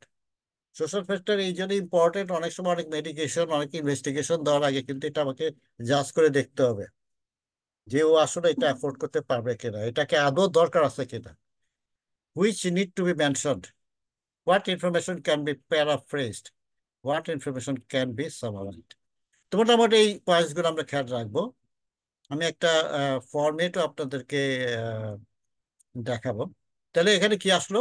আমি প্রথমে লিখতেছি পারপাস কি, তারপর আমি টাইমলাইন বলতে আজকের থেকে তার পিছনের দিকে কিছু যে রিলেভেন্ট ফাইন্ডিং, যেগুলো নাকি আমার কনসালটেন্ট বা স্পেশালিস্টকে জানানো দরকার, সেগুলো আমি একটু হাইলাইট করব। পেশেন্টের ব্যাকগ্রাউন্ড হিস্ট্রির মধ্যে পাস্ট মেডিকেল হিস্ট্রি, মেডিকেশনটা ইম্পর্টেন্ট, এবং আমি আসলে যার কাছে পাঠাচ্ছি ওনার কাছ থেকে আমি এক্স্যাক্টলি কি ধরনের হেল্প চাচ্ছি। হ্যাঁ, এই 4টা পয়েন্ট মাথায় রেখে আমরা একটা রেফার লেটার লিখব। ঠিক আছে? এখানে একটা জাস্ট ফর্মেট দেওয়া আছে। দেখুন, ধরেন আপনি পাঠাচ্ছেন আর কি, কাকে পাঠাচ্ছেন? একজন এন্ডোক্রাইনোলজিস্ট, তার এক ঠিকানা দিলেন। রেফারেন্স হলো আপনার পেশেন্টের নাম, তার ডেট অফ বার্থ। এখানে যেরকম আমরা লিখতে পারি, I am writing to refer this 41 old female patients with symptom of blah blah blah and primary preliminary investigation of hyperthyroidism for specialist assessment. তারপরে এরকম বললেন হয়তো, এরপর তার সম্বন্ধে আর কি, সে যখন আপনার কাছে আসছে, যেদিন আপনি চিন্তা করেন তাকে আহ, করতে হবে, পাঠাতে হবে, সেই সময় আপনার তার কি কি সাইন সিমটম ছিল, এবং লাস্টলি আপনি কেন ওনার কাছে এটা পাঠাচ্ছেন সেটা হিসাবে লিখলেন। It would be appropriate if you review this case and arrange further investigation and management. মোদ্দা কথা এই, তাহলে 3টা জিনিস। একটা আসলো কি, যে পেশেন্ট আইডেন্টিফিকেশন দিলাম, এবং তার prognosis, আপনি আপনার কাছে যখন আসছে তখন তার কি কি সমস্যা ছিল, আপনি কোথায় কি কারণে ওনাকে ওটা পাঠাচ্ছেন স্পেশালিস্টের কাছে, এই 3টা পয়েন্ট মাথায় রেখে আপনি একটা রেফার লেটার পাঠিয়ে দেবেন। এবং জেনারেলি ওই রেফার লেটারটা দেখে মানে উনি যার কাছে পাঠাচ্ছেন উনিও কিন্তু আপনাকে একটা ফিডব্যাক দেবে। উনি হয়তো বলবে, আমি কিন্তু এরকম আমি যখন প্র্যাকটিস করতাম আর কি, আমার আগের দিকের দিনে অনেক সিনিয়র প্রফেসর, রেসপেক্টেড প্রফেসরদেরকে এখন দেখছে, ওনারা কিন্তু আমার কাছে ফিডব্যাক দিত। ইভেন ইভেন পশ্চিমবঙ্গে বা ইন্ডিয়াতে অনেক হসপিটাল আমি এরকম রেফার লেটার দিচ্ছি, এবং ওখান থেকে কিন্তু ডক্টর আমাকে ফিডব্যাক দিচ্ছে। এবং রুগীকে বলে দিচ্ছে, you don't need to come to see me again, you go to your practitioner, general practitioner. যখন উনি বলবেন তোমাকে যেতে, আমার কাছে আসতে হবে, শুধু তখনই আসবে। ঠিক আছে? জি। এখন আমি যেটা বললাম, আমাদের অনেক সিচুয়েশন অ্যারাইজ করে যে আমাদেরকে ডায়াগনোসিস করতে হয় ডেথ। আপনারা জানেন, বা আমাদের দেশে পেপার পত্রিকা এরকম হয়েছে যে মানুষকে ডেথ ডিক্লেয়ার করা হয়ে গেছে, মানে তার সৎকার করার জন্য কবরস্থানে বা যাই হোক এখানে নিয়ে গেছে, ওইখানে দেখা গেছে সেটি আবার জেগে উঠছে। এ ধরনের কথা, ছোটখাটো গল্প আমরা শুনি। সেজন্য আমাদের এসব ব্যাপারে খুব অ্যালার্ট থাকতে হবে। যে প্রটোকল আছে, এই প্রটোকলটা আমাদের মেনটেন করতে হবে। তো সেজন্য 5টা ক্রাইটেরিয়া, যে ক্রাইটেরিয়া গুলার উপরে ডিপেন্ড করে আমরা একটা মানুষ মানে একটা ডেথ হয়েছে সেটা ডায়াগনোসিস করতে পারি। 1 নাম্বার হবে cardio respiratory arrest without CPR. CPR ছাড়াই যদি কার্ডিও রেসপিরেটরি অ্যারেস্ট হয়ে থাকে, cardio respiratory arrest following CPR, মানে এটা হসপিটালে সাধারণত হয়। আপনার আমার চেম্বারে তো আমরা সিপিআর, সিপিআর এর ব্যাপারটা আমি বলি। জানেন যে এই সিপিআর কিন্তু 2 রকম হয়, একটা হলো বেসিক লাইফ সাপোর্ট আর একটা হলো advance life support.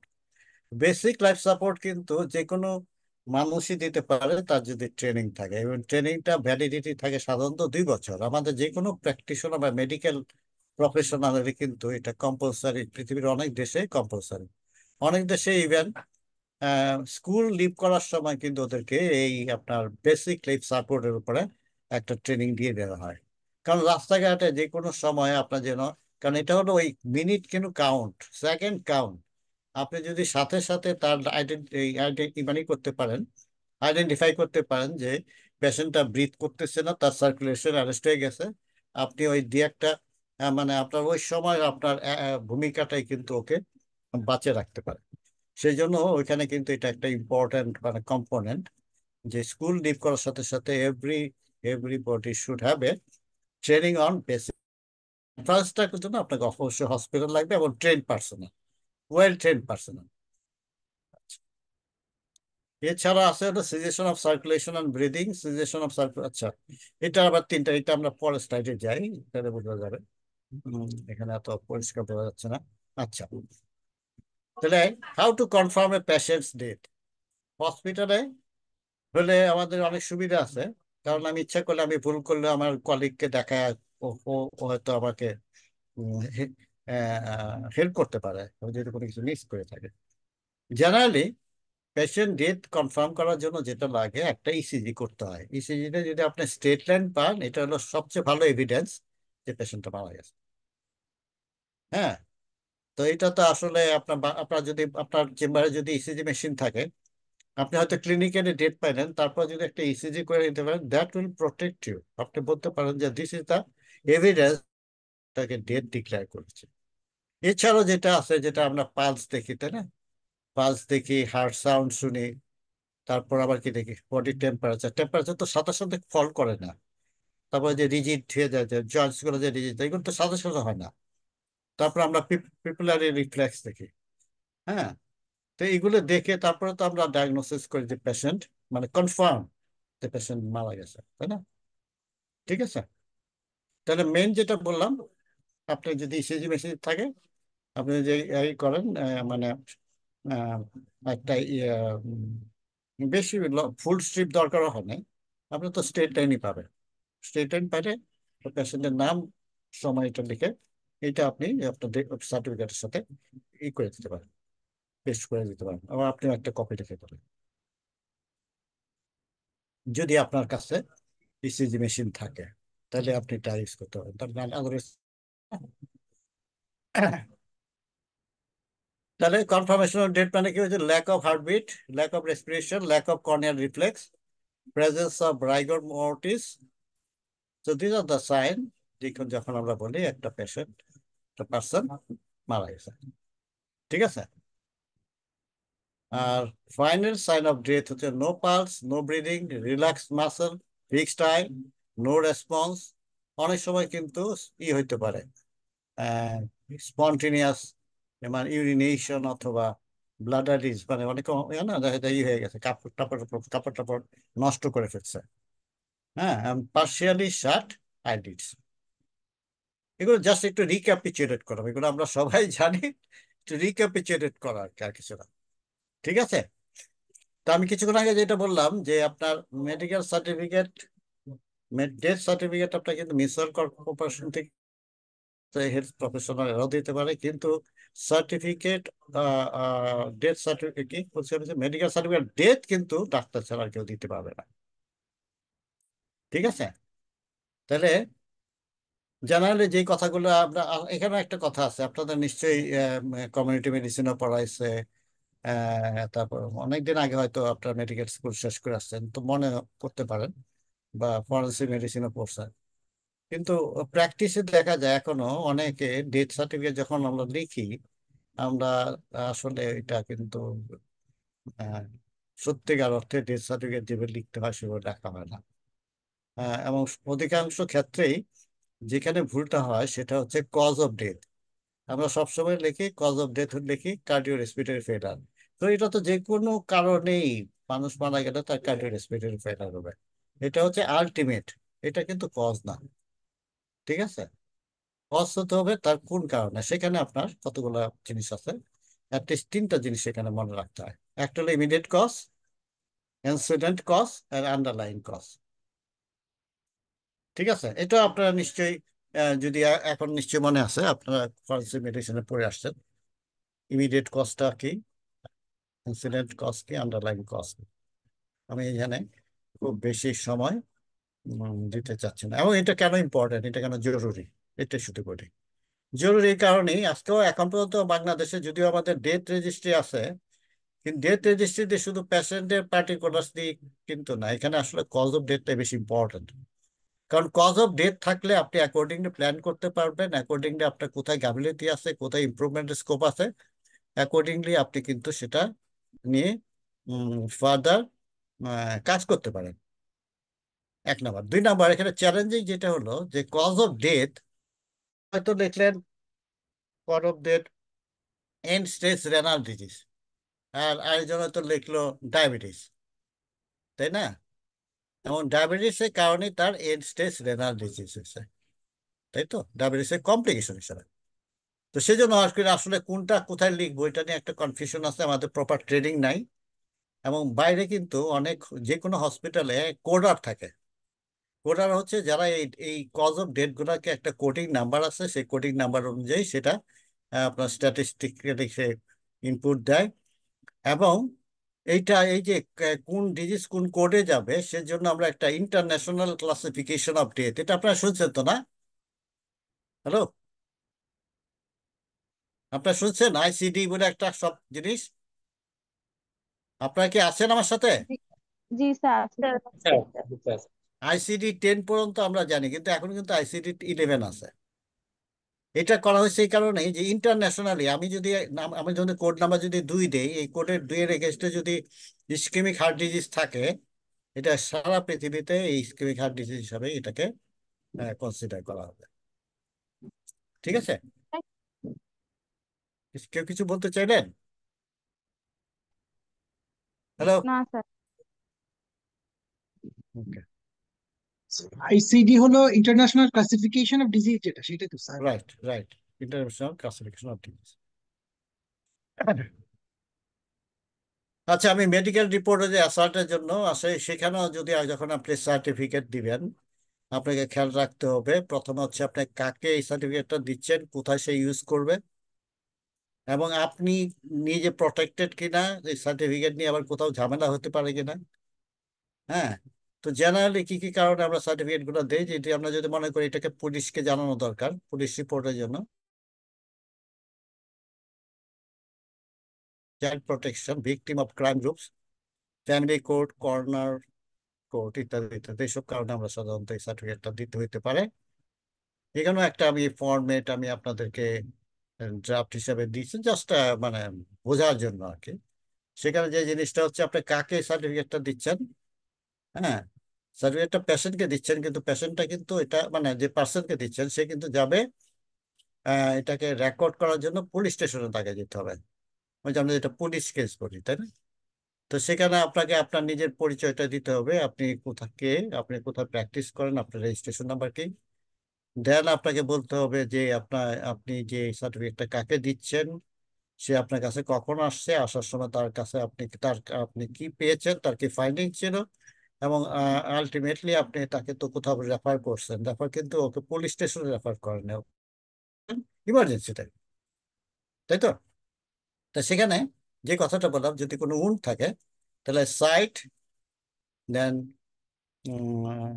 Site, site কোথায় মানে বডির কোথায় আছে, এবং উন্ড সম্বন্ধে একটু ডিসক্রাইব করতে হবে। আর 3টা জিনিস, একটা হলো আহ, তার আর কি 3টা মেজারমেন্ট। 3টা মেজারমেন্ট, একটা হলো যে আপনার উইথ কত ছিল, এটার লেন্থ কতটা, এবং ডেপথ কতটা, এই 3টা, এবং কোনো ব্লিডিং মানে অ্যাক্টিভ ব্লিডিং কিছু ছিল কিনা, ইত্যাদি ইত্যাদি। ঠিক আছে? Now let us talk about the home visit. Home visit মানে এটা একটা essential part of community health service. আমরা আহ, অনেক দেশে নার্সরা এই ভিজিটটা করে, অনেক দেশে ডাক্তারই করে। এবং হোম ভিজিটটা কিন্তু কমিউনিটিতে আপনার এরকম আছে, সেটাকে বোঝার জন্য যেসব দেশে হোম ভিজিট আছে সেখানে community health care service better বলে ধরে দেওয়া হয়। তো আমাদের দেশে আনফর্চুনেটলি এটা নাই।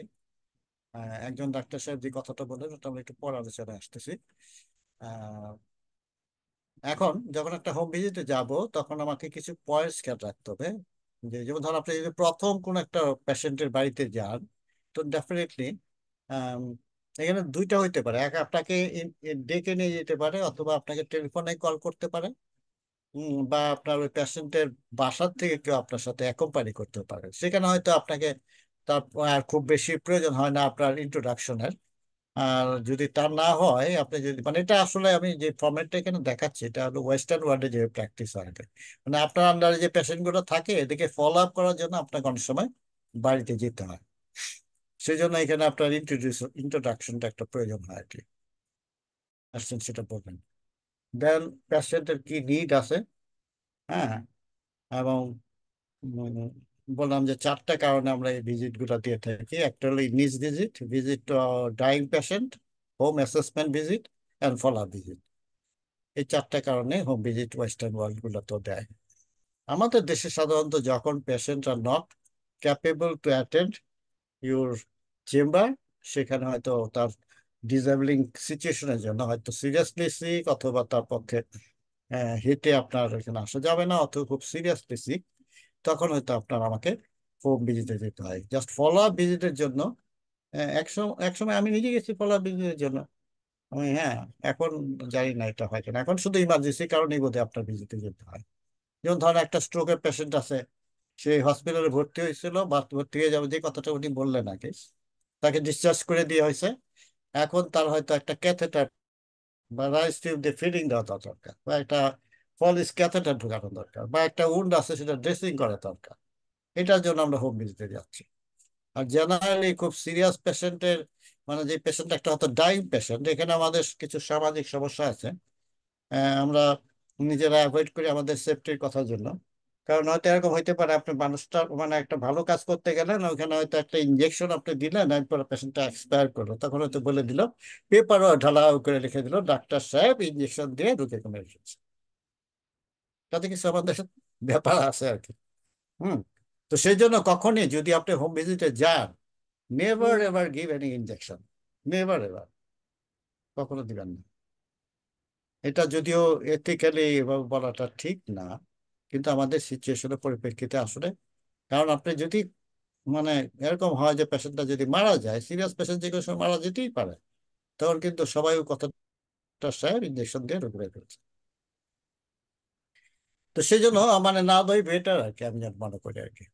বুঝলে? ঠিক আছে, কারণ আপনি ওরাল কোনো মেডিকেশন যদি দেন, সেটাতে কিন্তু ইমিডিয়েট ডেথ হবে না, কিন্তু ইঞ্জেকশনে কিন্তু ইমিডিয়েট ডেথ হতে পারে, তাই না?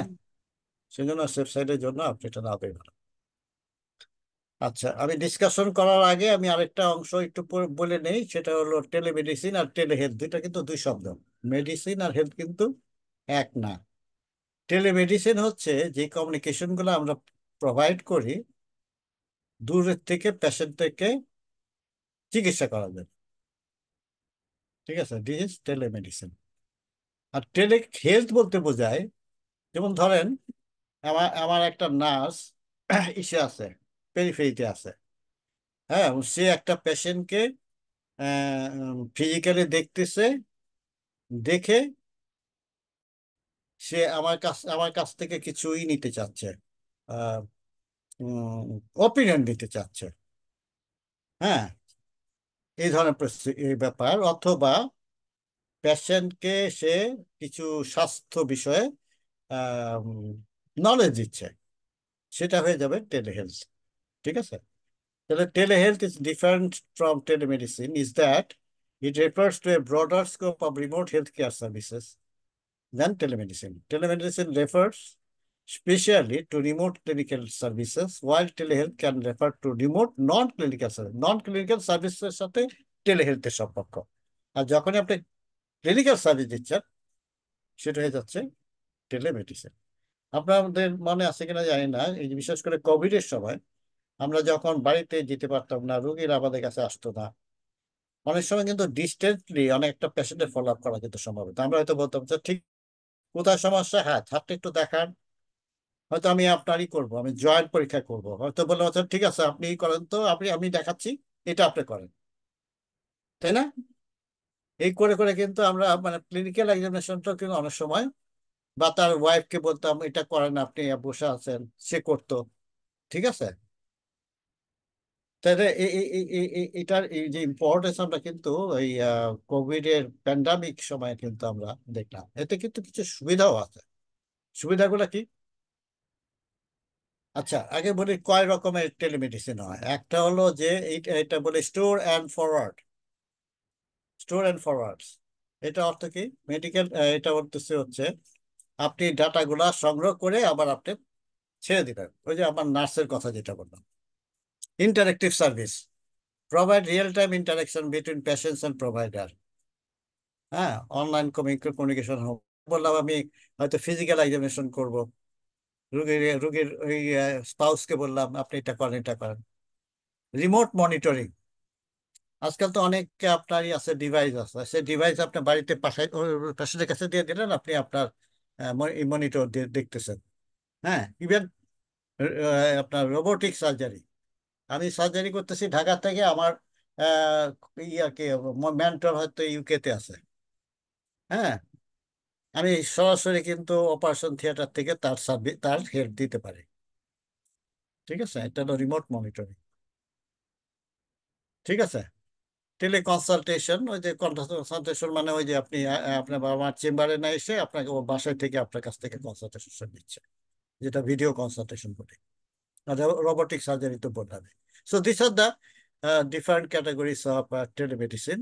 এর বেনিফিট হচ্ছে আমরা লোক অনেক সার্ভিস দিতে পারি, দূরের থেকে অনেকে আমাদের সার্ভিস দিতে পারে, বিশেষ করে যেখানে স্পেশালিটি সার্ভিস মানে খুব মানে একটু কম স্পেশালিস্ট, সেজন্য আপনার ওই আম, অনেক সময় স্পেশালিস্টেরও বার্ডেন অনেক কমে যায়, ফলো আপ টাইমটা অনেক আহ, কমে আসে। আর হলো ওয়েটিং টাইম, যেটা সবচেয়ে বড় কথা, ওয়েটিং টাইমও কমে যাবে স্পেশালিস্টের হেল্পে কাজ করে নিয়ে, এবং মানি মানি সেভ করতে পারবো। তো this are the benefits of telemedicine. সেজন্যই আমরা এটা নিয়ে কথা বলতেছি। আপনাদের যদি সেরকম কোনো স্কোপ থাকে, অবশ্যই আপনারা এটা প্র্যাকটিস করবেন।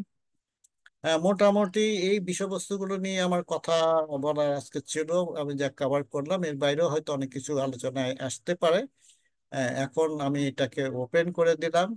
আপনাদের কাছ থেকে যদি কোনো প্রশ্ন থাকে, আমরা খোলা মন নিয়ে আলোচনা করতে পারি, প্লিজ। আচ্ছা, আপনি যিনি একটা প্রশ্ন করলেন, হোম ভিজিটে যে যে সমস্যা হচ্ছে, এটা একটা সোশ্যাল প্রবলেম, এটা আলোচনা আমরা সবার শেষে প্লিজ।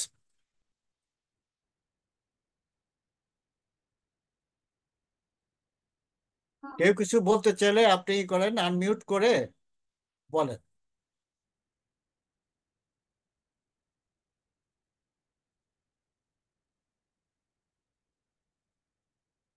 আব্দুল কুদ্দুস সাহেব কিছু বলবেন? আনমিউট করতে হবে।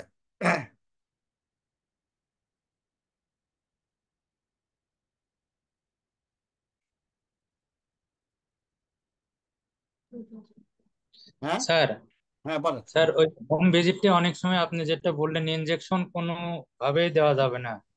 যদি না, পেশেন্ট মানে আমি সিভিয়ার পেন, কোন একটা পেনে আসে স্যার, ওটা ইনজেকশন দিলে হয়তো ইমিডিয়েট সে রিলিফ পাবে, আবার পেশেন্ট হসপিটালেও নিতে পারছে না। না সেক্ষেত্রে যে এটা নর্মাল। না না না কোনোভাবে দেওয়া হতে পারে না। আমি মানে আসলে কথাটা ওইভাবে বলাটা আমার ঠিক হয়নি মনে হয়। আমি জিনিসটা একটু করি, যে সিচুয়েশনের উপর ভিত্তি করে। এখন যদি আপনি পেশেন্টটা আপনার খুব, আপনি জানেন ওরা আপনাকে কখনো ঝামেলায় ফেলবে না, জি আর ওই স্যার। যে যে কথাটা বললেন হসপিটাল অনেক দূরে আছে, আপনি মানে সাপোজিটরিটা যদি কাভার না করে, আমি বিশেষ করে ওই মেডিকেশনের কথাই বলছি। ধরেন একটা ইসকেমিক হার্ট ডিজিজ, হার্ট অ্যাটাকের পেশেন্ট, জি কথা স্যার। বুঝছেন? আপনি হ্যাঁ। নার্কোটিক্স অ্যানালিসিস তো আজকাল আপনার জেনারেল প্র্যাকটিশনাররা পাই না, নিতে পারেন না বাজারে, লিগেলি আপনি পাবেন না। আপনি জি লিগেলি স্যার। নিয়ে, ইলিগেলি নিয়ে আপনি পুশ করতে করে গিয়ে আপনি ঝামেলায় পড়তে পারেন আপনি। এগুলোতে অ্যাভয়েড করা জি ভালো। স্যার। Better to avoid. আমি ঠিক দিবেন না বলতে বলতে বলছি, বেটার টু অ্যাভয়েড। আর আপনি যদি ই থাকে আপনার পেশেন্টের সম্বন্ধে, যদি আপনি ই থাকে, না পেশেন্ট আপনাকে কখনো ই করবে না, ঝামেলায় ফেলবে না, এবং জি স্যার। ডেফিনেটলি আপনার treatment দিলে তার লাইফটা সেভ হতে পারে। হ্যাঁ, হ্যাঁ। লাইফ জি সেভিং স্যার। এর ব্যাপারটা আসবে যদি আমি ইসকেমিক হার্ট ডিজিজ বলি। রেনাল কলিক হলে, রেনাল কলিক হ্যাঁ যদি হয়, সেখানে একটা মানে আপনার অ্যানালজেসিক ইনজেকশন তার জন্য ডেফিনেটলি অনেক সাহায্য করবে তার ব্যথা কমানোর জন্য। ঠিক আছে, এটা সিচুয়েশন জি টু স্যার। সিচুয়েশন, আপনি একদম স্ট্রেট ফরওয়ার্ড দেওয়া উচিত না, কারণ ওই কথা চিন্তা করে আমি বলতেছি, অনেক সময় অনেকে হ্যাঁ। ঝামেলায় পড়ে যায়। জি। মানে আপনার সেফটিটা তো জি। ইম্পর্টেন্ট। মানে সবসময় মনে রাখবেন, আপনার নিজের সেফটিটা কিন্তু আপনাকে সবসময় খেয়াল রাখতে হবে। আপনার নিজের সেফটি এনশিওর করে দেন আপনি you can go for help. এটা কিন্তু মেডিকেল এথিক্সেও কিন্তু বলা আছে। হ্যাঁ। ইভেন ধরেন আপনি একটা সিচুয়েশনে পড়লেন, ধরেন ওয়ার সিচুয়েশন, বা হঠাৎ করে একটা ক্যাটাস্ট্রফি হয়েছে, আপনি মেডিকেল ডক্টর। হ্যাঁ, তো এখন এখন আপনি জানেন আপনি একটা মানুষকে আপনি হেল্প করতে চাচ্ছেন, কিন্তু আপনার যদি আপনার নিজে যদি আপনার লাইফ যদি রিস্কে থাকে, আপনি তো এটা করতে পারবেন না, তাই না?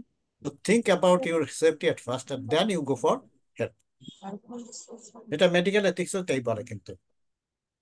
হ্যাঁ বলেন।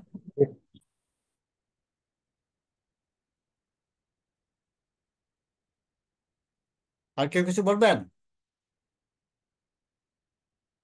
সাইদ হোসেন ইমন।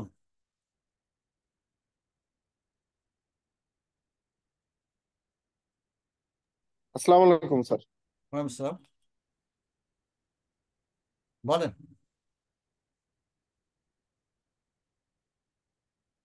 বলেন ইমন, থেমে গেলেন কেন? হ্যালো স্যার, হ্যাঁ শুনতে বলেন। পাচ্ছেন স্যার? হ্যাঁ আমি শুনছি শুনছি, বলেন বলেন। আমি শুনছি, বলেন।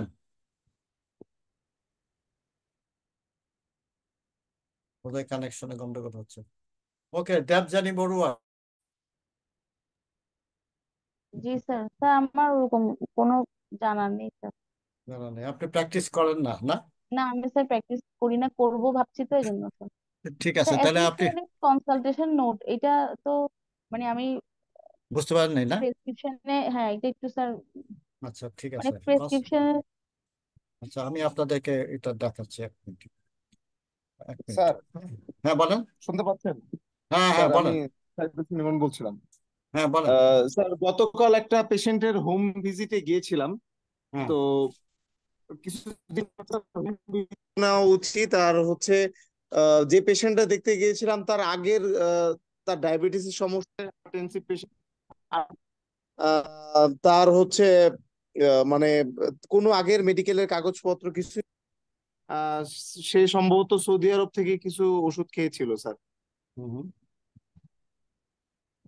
হ্যাঁ এখন কি বলতে আর চান আপনি? আগের কোনো ইনভেস্টিগেশন রিপোর্ট কিছুই নাই তার। 10-15 দিন ধরে কোনো রকমই ঘুম হচ্ছে না। আহ, সে বিসোলোল এবং বাইজুরান খেত আগে, কিন্তু ওটাতে তার প্রেশার কন্ট্রোল হচ্ছে না স্যার। আম, এটা একটা বিষয়। আর হচ্ছে স্যার তার কোনো ঘুম হচ্ছে না। আর সে কমপ্লেন করছে অ্যাজমা সমস্যা আছে, কিন্তু আগের সব রিপোর্ট তার কাছে নাই। তো এই ধরনের পেশেন্ট গুলো কিভাবে ডিল করা যায়, আরো মানে কি করা আপনি উচিত ওই স্যার? যা মুখের থেকে তো আপনার লিখবেন যে কোনো আমি ই পাই নাই, পুরোনো পেপার পাই নাই, কিন্তু পেশেন্টের মুখ থেকে আমি এগুলো শুনছি। ওইটা আপনি নোট করে জি স্যার। রাখবেন। তার স্যার ভার্টাইগো ছিল, তারপর হচ্ছে লো ব্যাক পেইন প্রায় 10-15 দিন ধরে। হুম আর হুম হচ্ছে সে হচ্ছে হাইপারটেনসিভ পেশেন্ট 8 বছর ধরে। হুম। এই এই আর কি তার সমস্যাগুলো ছিল স্যার। ঠিক আছে ঠিক আছে। আচ্ছা ওই যে একজন প্রশ্ন করলেন যে আর স্যার কিভাবে আমরা, ভিজিটটা কত না উচিত আমরা এমবিবিএস ডাক্তার ওহ হিসেবে বা শুনেন ফ্যামিলি মেডিসিন? এইগুলা আসলে এগুলো হলো কি বলছেন, এইগুলোর উত্তর আমি আপনাকে দিতে পারবো না আনফরচুনেটলি, বিকজ বাংলাদেশে ওই ধরনের কোনো রেগুলেটরি বডি নাই। জি যদিও স্যার। আছে, মানে বিএমডিসি একসময় বলে দিছিল, নির্ধারণ করে দিছিল কোন লেভেলের ডাক্তার কত ভিজিট নেবে। ঠিক আছে, এবং এটা আমি আপনাকে বলতে পারবো না, আমি জানি না কেউ বলতে পারবে কিনা। বাংলাদেশে যেটা প্র্যাকটিস আছে আছে এখন আপনি শুনে দেখতে পারেন, যারা জিপি করে এরা কত কোথায় দিচ্ছে, আর এটাও কিন্তু ভ্যারি করে। জি ঢাকাতে স্যার। যত নেয় ঢাকার বাইরে কম নেয়, গ্রামে কম শহরে বেশি, ইত্যাদি ইত্যাদি। এটার কোনো জি স্যার। স্ট্যান্ডার্ড বাংলাদেশে কেউ করে দেয় নাই। হ্যাঁ, শুধু যেমন স্যার স্পেশালিস্ট। চেম্বারের ক্ষেত্রে, হ্যাঁ বলেন। স্যার চেম্বারের ক্ষেত্রে একটা নেওয়া যায় যে 500 টাকা নিচ্ছি, বা 400 টাকা নিচ্ছি, 600 টাকা নিচ্ছি, মানে এটা একটা মানে আইডিয়া করেই করা যায়। বাট হোম ভিজিট তো তেমন একটা করি নাই, কালকেই ফার্স্ট করলাম এই জন্য আর কি। আপনি হোম ভিজিট একটু বেশি নিতে যেতে পারেন। আসলে ব্যাপারটা হলো কি, আপনি যদি একদম মানে মানে লজিক্যালি একটা আমার কাছে, সেটা হলো কি, আমরা কি চাই, আমরা এলো কম্পেনসেশন। আপনি যে সার্ভিস দিচ্ছি সেই সার্ভিসের এগেনস্টে আমি কম্পেনসেশন চাচ্ছি, তাই তো? আমি এরকম জি স্যার। চিন্তা করতে পারি, যেমন ধরেন আমি একটা পেশেন্টকে হোম ভিজিটে গিয়ে 1 ঘন্টা আমি সময় স্পেন্ড করলাম, সে এক্সাম্পল, ঠিক আছে? এই 1 ঘন্টার ভিতরে হয়তো ধরেন আধা ঘন্টা গেল আমার ট্রাভেলিং টাইম, আধা ঘন্টা না 40 মিনিট, আর 20 মিনিট তাকে আমি সার্ভিস দিচ্ছি। ঠিক আছে, তাহলে জি আমি স্যার। এই 1 ঘন্টায় আমি তত চেম্বারে থাকলে হয়তো 2টা কি 3টা পেশেন্ট দেখতাম। জি স্যার। আমি যদি এটা জাস্টিফাই করতেছি আপনি দেখে, তাহলে আমি যদি আমার চেম্বারে বসে একটা পেশেন্টকে দেখতে আমি 500 টাকা নেই কথায় কথায়, আমি ওখানে 1,500 টাকা নিতে পারি, 1,000 টাকা নিতে পারি, 800 টাকা এটা এটা ডিপেন্ডিং অন, যেটা নাকি আপনাকে খেয়াল রাখা উচিত মানবিক গুণাবলীর কথা কথা চিন্তা করে। আমি পেশেন্টকে যেন কোনো রকম একটা আলাদা প্রেশারে না ফেলে, তার সোশ্যাল অবস্থা থেকে, সে যে ওয়েল অফ হয় তার কাছে আমি অবশ্যই 1,000 1,500 টাকা নিতে পারি, যদি দেখি যে না তার পক্ষে আসলে এত টাকা দেওয়া অসম্ভবপর না, সে যেটা দিল, মানে আপনি বলবেন যে দিস ইজ মাই ভিজিট, এখন আপনি এটা দিতে পারলে দেন, নাহলে কম যা পারেন দেন, যদি ওরকম দেখেন। কথাটা বুঝতে পারছেন? এটা কিছুটা জাস্টিফাইড হয়, আপনার নিজের সাথে আপনি এটা করতে পারেন যে আমি আমার মধ্যে হিউম্যান নেচারটা এখন আমি ধরে রাখছি, মানে সোশ্যাল হিস্ট্রিটা ইম্পর্টেন্ট। এবং এই জিনিসটা আমরা আসলে একেবারেই দেখি না। হ্যাঁ, এটা সত্য, ঠিকই বললাম যে আপনি 3টা পেশেন্ট ওই সময় আপনি দেখতে পারতেন, কিন্তু ওই পেশেন্টের কাছে বাসায় যাওয়াটাও জরুরি ছিল। কিন্তু তার যদি মানে অর্থনৈতিক অবস্থা যদি ওরকম ভঙ্গুর থাকে, তার উপরে প্রেশার ক্রিয়েট করে আপনার 1,500 টাকা নিয়ে আপনি হয়তো কম্পেনসেট করলেন ঠিকই, কিন্তু সে তো লোকটা তো মানুষ মনের দিক থেকে সে কষ্ট পায় না, তাহলে একটা অর্থনৈতিক সমস্যা পড়ে না। এবং আপনাকে ভিজিটেই তো তার শেষটা, থেকে ওষুধ কিনতে হবে, ইনভেস্টিগেশন করতে হবে, পিছনে তো অর্ধেক খরচ আছে।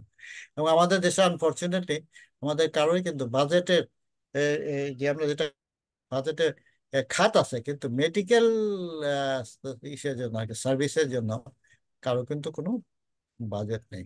যার জন্য অনেক সময় যখন এই সমস্যাগুলো হয় তখন অন্য জায়গার টাকাটাই আমরা ধার কর্জ করে বা ডিফার্ট করে এই সার্ভিসটা এটা নিতে বাধ্য হই আর কি। এটা আমার কথা বলা ছিল আর কি। আচ্ছা, anyway, এখন আমি যে যে স্যার, একটা কনসালটেশন, question ছিল। হ্যাঁ কনসালটেশন, এটা পেশেন্টের নাম লিখলাম, এজ লিখলাম।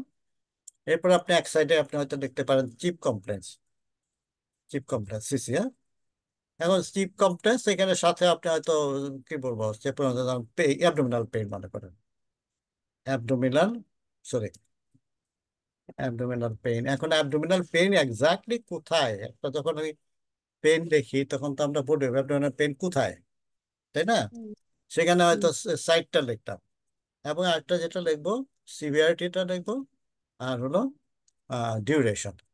ঠিক এগুলো আছে? ছোট ছোট করে লিখতে হবে আর কি, হ্যাঁ, এগুলো পেইন, ছোট ছোট করে, হ্যাঁ, অ্যাবডোমেন, পেইন সিভিয়ার। বা হুম, ভমিটিং, হ্যাঁ, এই তো 2-3টা চিপ কমপ্লেন, বেশি না। তারপর যেটা আসবে হয়তো যদি কোনো পাস্ট মেডিকেল হিস্ট্রি থাকে, পাস্ট মেডিকেল হিস্ট্রি। হুম, হ্যাঁ, আর যে যেটা থাকতে পারে আপনার ড্রাগ হিস্ট্রিটা বেশি ইম্পর্ট্যান্ট, হুম। Drug history. ঠিক আছে? আহ অন এক্সামিনেশন আপনি কি পাইলেন? অন এক্সামিনেশনের মধ্যে আমরা কি অনেক কি থাকবে? জেনারেল পালস, এটা লিখি আমরা, pulse, BP. Blood pressure, respiration. ঠিক আছে, বিপি। এরপর কিছু ভাইটাল সাইনের মধ্যে যেরকম অ্যানিমিয়া, হুম, তারপর হচ্ছে জন্ডিস, এগুলো যদি থাকে, হুম, আমার একটা কোশ্চেন। রিলেটেড, আপনি ফোকাসড। আপনার যদি ধরবেন একটা পেশেন্ট একটা জ্বরের রোগী দেখতেছেন, সেখানে তো আপনার জন্ডিস দেখার দরকার নাই। আপনি যদি একটা পেশেন্ট দেখে জেনারেল উইকনেসের কথা বলতেছে, সেখানে আপনার এনিমিয়া দেখা দরকার আছে। একটা পেশেন্ট বলতেছে তার বমি টমি ভাব হইতেছে, খাওয়া ক্ষুধা মন্দ আছে, আপনি হয়তো সাসপেক্ট করতেছেন তার ভাইরাল হ্যাপাটাইটিস কিনা, তখন জন্ডিসটা দেখা দরকার আছে। আপনি একটা পেশেন্ট দেখলেন এটা হয়তো তার রেনাল সিস্টেমের সমস্যা আছে, সেখানে আপনার ইডিমা দেখা দরকার আছে। রিলেটেড যা আছে এগুলো লিখতে হবে। ঠিক আছে? মানে যে ইনফরমেশনটা আপনার জন্য দরকার যখন আপনি একটা প্রেসক্রিপশন করবেন। ক্লিয়ার হচ্ছে ব্যাপারটা? জি স্যার, না এগুলো স্যার, হ্যাঁ এগুলো আসলে প্র্যাকটিস করতে করতে স্যার একটু হয়ে যাবে। প্র্যাকটিস করতে করতে হবে। হ্যাঁ। এবং সেই জন্য আপনাদের কিন্তু এই যে অ্যাসাইনমেন্ট আছে, আমি এই অ্যাসাইনমেন্টটা কিন্তু আমি চেক করি। আপনাদের হুম। কিন্তু 5টা prescription with short clinical details আমার কাছে পাঠাতে হবে, এটার উপর কিন্তু মার্কিং আছে। ঠিক আছে? 5টা। আপনার যে 5টা পেশেন্ট আপনি অনেক সময় তো আপনার সোশ্যাল ভিজিটও তো যেন আপনার পেশেন্ট পরিচিত লোকজন হ্যাঁ, আমার সাথে দেখলেন কি করে পাইলেন থাকে। না পাইলেন, বা সেরকম করে আপনি 5টা, একটা এটা যেটা স্যার আগে পারফেক্ট, অ্যাসাইনমেন্ট কি আমার এটা প্রেসক্রিপশন প্যাড বানাতে হবে নাকি আমি হাতে লিখবো পেশেন্ট নেম এজ আপনার সিসি? মানে প্রেসক্রিপশন প্যাড থাকলে প্রেসক্রিপশন প্যাডে লিখলেন, না হলে তো আজকাল তো আপনি কম্পিউটারও প্রিন্ট করে দিতে পারেন আপনার প্যাড, কম্পিউটার এখানে তো প্রিন্ট হয়। স্যার, হ্যাঁ, স্যার, হুম। আমি একটা কথা বলতে চাচ্ছিলাম। বলেন। যদি অ্যাসাইনমেন্ট ধরুন আমি তো এপিএবি তে জব করি, তো ওই এপিএবি জবে যে প্রেসক্রিপশন প্যাডটা হ্যাঁ আছে হ্যাঁ, ওখানে হবে, আমার চলবে সিল দেওয়া চলবে থাকে, চলবে ওটা চলবে ওটা চলবে হলে চলবে? চলবে চলবে ওখানে চলবে। কিন্তু শুধু আমার সিল দেওয়া থাকে উপরে। অসুবিধা নাই, যেভাবে আছে ওভাবে আপনি স্ক্যান করে পাঠিয়ে দেবেন আমাকে। স্যার, আরেকটা কথা। বলেন। স্যার, ওই যে আমরা যে পেশেন্ট রেফার করি, আমরা যে পেশেন্ট, আমাদের তো অনেক পেশেন্ট রেফার করতে হয়।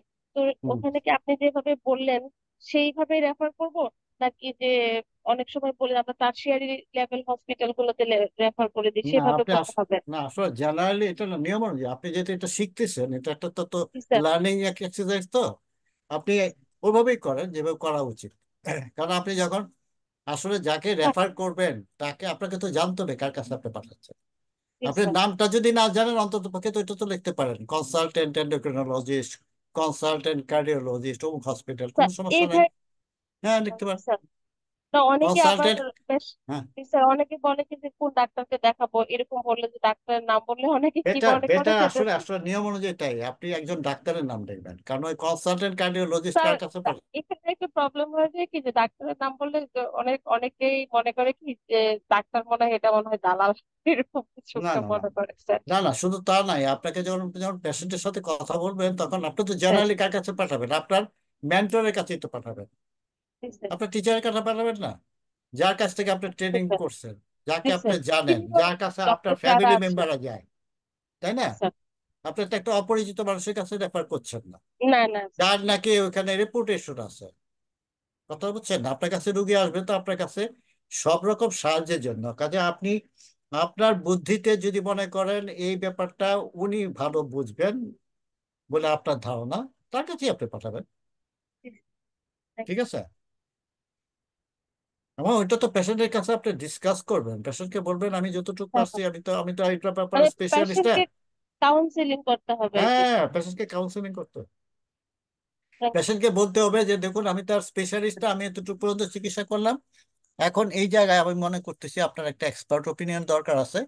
আমি যার কাছে পাঠাচ্ছি ওনাকে আমি চিনি, উনি আমার টিচার ছিলেন ইত্যাদি ইত্যাদি, বা আমার ফ্যামিলিতেও এই সমস্যা হলে ওনাকে পাঠাই, আপনি যান, এই চিঠি এই চিঠিটা নিয়ে গেলে ওনার কাছে গেলে উনি আপনাকে সঠিক মানে ঠিক মতো দেখে পরবর্তীতে কি করা উচিত সেই উপদেশগুলো দিয়ে দিবে, এবং আমার কাছে আবার আপনাকে হয়তো আসতে হবে, তখন আমরা আবার ডিসকাস করব ফার্দার আমরা কিভাবে আপনার চিকিৎসা পদ্ধতিটা চালাবো।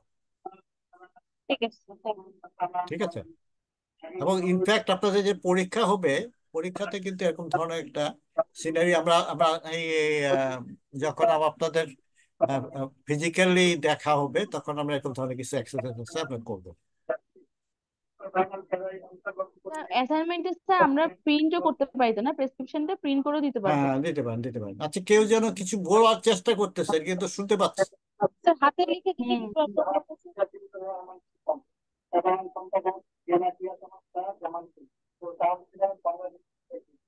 ও টেলিভিশনে নাকি? স্যার এটা একজন জিজ্ঞেস করছে হাতে লিখে দিলেও হবে না অ্যাসাইনমেন্ট যেটা, তখন তো ওটা তো হাতে লিখে দিলেও হবে। না, আপনার প্রেসক্রিপশনটা আপনি প্রিন্ট করে দেবেন, হাতে একটা প্রিন্ট করে দিতে, প্রিন্ট আচ্ছা করে আচ্ছা। print মানে করে। আমি ক্লিনিক্যাল কমপ্লেন যেগুলো শুধু সিসিটা প্রিন্ট করে টাইপ হ্যাঁ করে হ্যাঁ হ্যাঁ বাকিটা হ্যাঁ, হাতে ওগুলো হাতে লিখবো লিখে নাকি দেবেন, ওগুলো পুরোটা? হাতে লিখে লিখে ওটা স্ক্যান আচ্ছা স্ক্যান আচ্ছা করে পাঠাবেন, স্ক্যান করে বুঝছি। পাঠাবেন। ঠিক আছে? আর কার কোনো প্রশ্ন ছিল? খন্দকার ইস্পাত জাহান। স্যার আমি তো কোশ্চেন করলাম স্যার, অ্যান্সার প্লিজ। আচ্ছা আচ্ছা আচ্ছা আচ্ছা, ঠিক আছে। স্যার, বিভিন্ন আহ, ট্রিটমেন্ট যেগুলো সবসময় মানুষের কমপ্লেন হয় সেগুলো সম্বন্ধে কি আলোচনা হ্যাঁ করা হ্যাঁ, হবে কমন সামনে? কমন যেগুলো হয় কমন কমনই হয়। যেগুলা সেগুলা। হ্যাঁ। হাফিজুর রহমান কিছু বলবেন?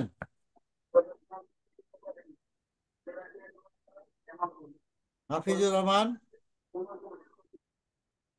মোহাম্মদ আনোয়ার ফারুক, ফারুকই বলে নাকি? জি, আসসালামু আলাইকুম স্যার। ওয়ালাইকুম সালাম। স্যার আমি আসলে ওইভাবে মানে মানে বিচ্ছিন্ন ভাবে প্র্যাকটিস করার মানে এক্সপেরিয়েন্স আছে, আমি কন্টিনিউয়াস আচ্ছা প্র্যাকটিস করি না। আচ্ছা। তো স্যার অনেক সময় যেটা হয় যে স্যার চেস করি যে মানে রোগী হয়তো গেল, আমি বুঝতেছি যে এই রোগীটা একটা স্পেশালিস্টের কাছে পাঠানো দরকার, হয়তো একটা মনে একটা সমস্যা যেটাতে সার্জারি লাগবে বা কার্ডিয়াক কোনো অ্যাডভান্স কোনো ট্রিটমেন্ট লাগবে, তো তাকে যখন অ্যাডভাইস করলাম যে আপনি এই এই এই জিনিসগুলো হয়েছে, হয়তো সেই জিনিসটা বুঝলো কিন্তু সে তাৎক্ষণিকভাবে চাচ্ছে যে এখন আপনি আমাকে কিছু একটা দেন। হ্যাঁ, যে আমাকে এখন একটা কিছু দেন, আমি পরে হয়তো কনসালটেন্ট দেখাই নিই, এই মুহূর্তে আমার ইমিডিয়েট একটা সমস্যা, এটা আমাকে একটু সলভ করুন। তো এই সিনারিওতে যখন হয় স্যার, তখন রোগীকে আসলে এক্সপ্লেন করে বোঝানো গেল, ওরা হয়তো চিন্তা করতেছে যে আমি হয়তো যে ফার্মেসিতে বসছি, যে ফার্মাসিস্ট যে আছে যে ওই যে ওষুধ বিক্রি করে, তার কাছে গেলে তো হয়তো সে দুইটা ওষুধ আমাকে লিখে দিত, তা ডাক্তার সাহেব আমাকে এত কিছু বোঝাচ্ছে কেন? তো এখানে একটা ভুল বোঝাবুঝি মতো মনে হয় আর কি স্যার। এখানে আমাদের আসলে মানে কতটুক ইয়ে করা উচিত আর কি রোগীর সাথে। আচ্ছা ঠিক আছে, আমি আপনাকে একটা এক্সাম্পল দিয়ে বলি, যেমন ধরুন আপনার জি কাছে স্যার। একটা পেশেন্ট আসছে, ঠিক আছে? জি এসে সে বলতেছে তার রাইট আইলেট ফোসাতে মানে আপনি দেখলেন আর কি একটা ব্যথা হচ্ছে। জি স্যার। এবার যখন আপনি হিস্ট্রি নিলেন সে বললো যে তার ব্যথাটা নাভি গোড়াতে শুরু হয়েছে, জি স্যার। তারপর আস্তে আস্তে ওই জায়গায় আপনার ব্যথাটা শিফট করছে। আপনি যখন পেশেন্টকে চেক করলেন তার দেখলেন একটু অ্যাবডোমেনটা একটু আছে আর কি, মানে না সফট না, Right. হ্যাঁ হার্ট একটু হয়েছে আর কি, মানে সফট না, এবং একটু হুম। রিবাউন্ড টেন্ডারনেসও পাচ্ছে। রিবাউন্ড আহ, গতকালকে একটা পেয়েছি এরকম। হুম। স্যার।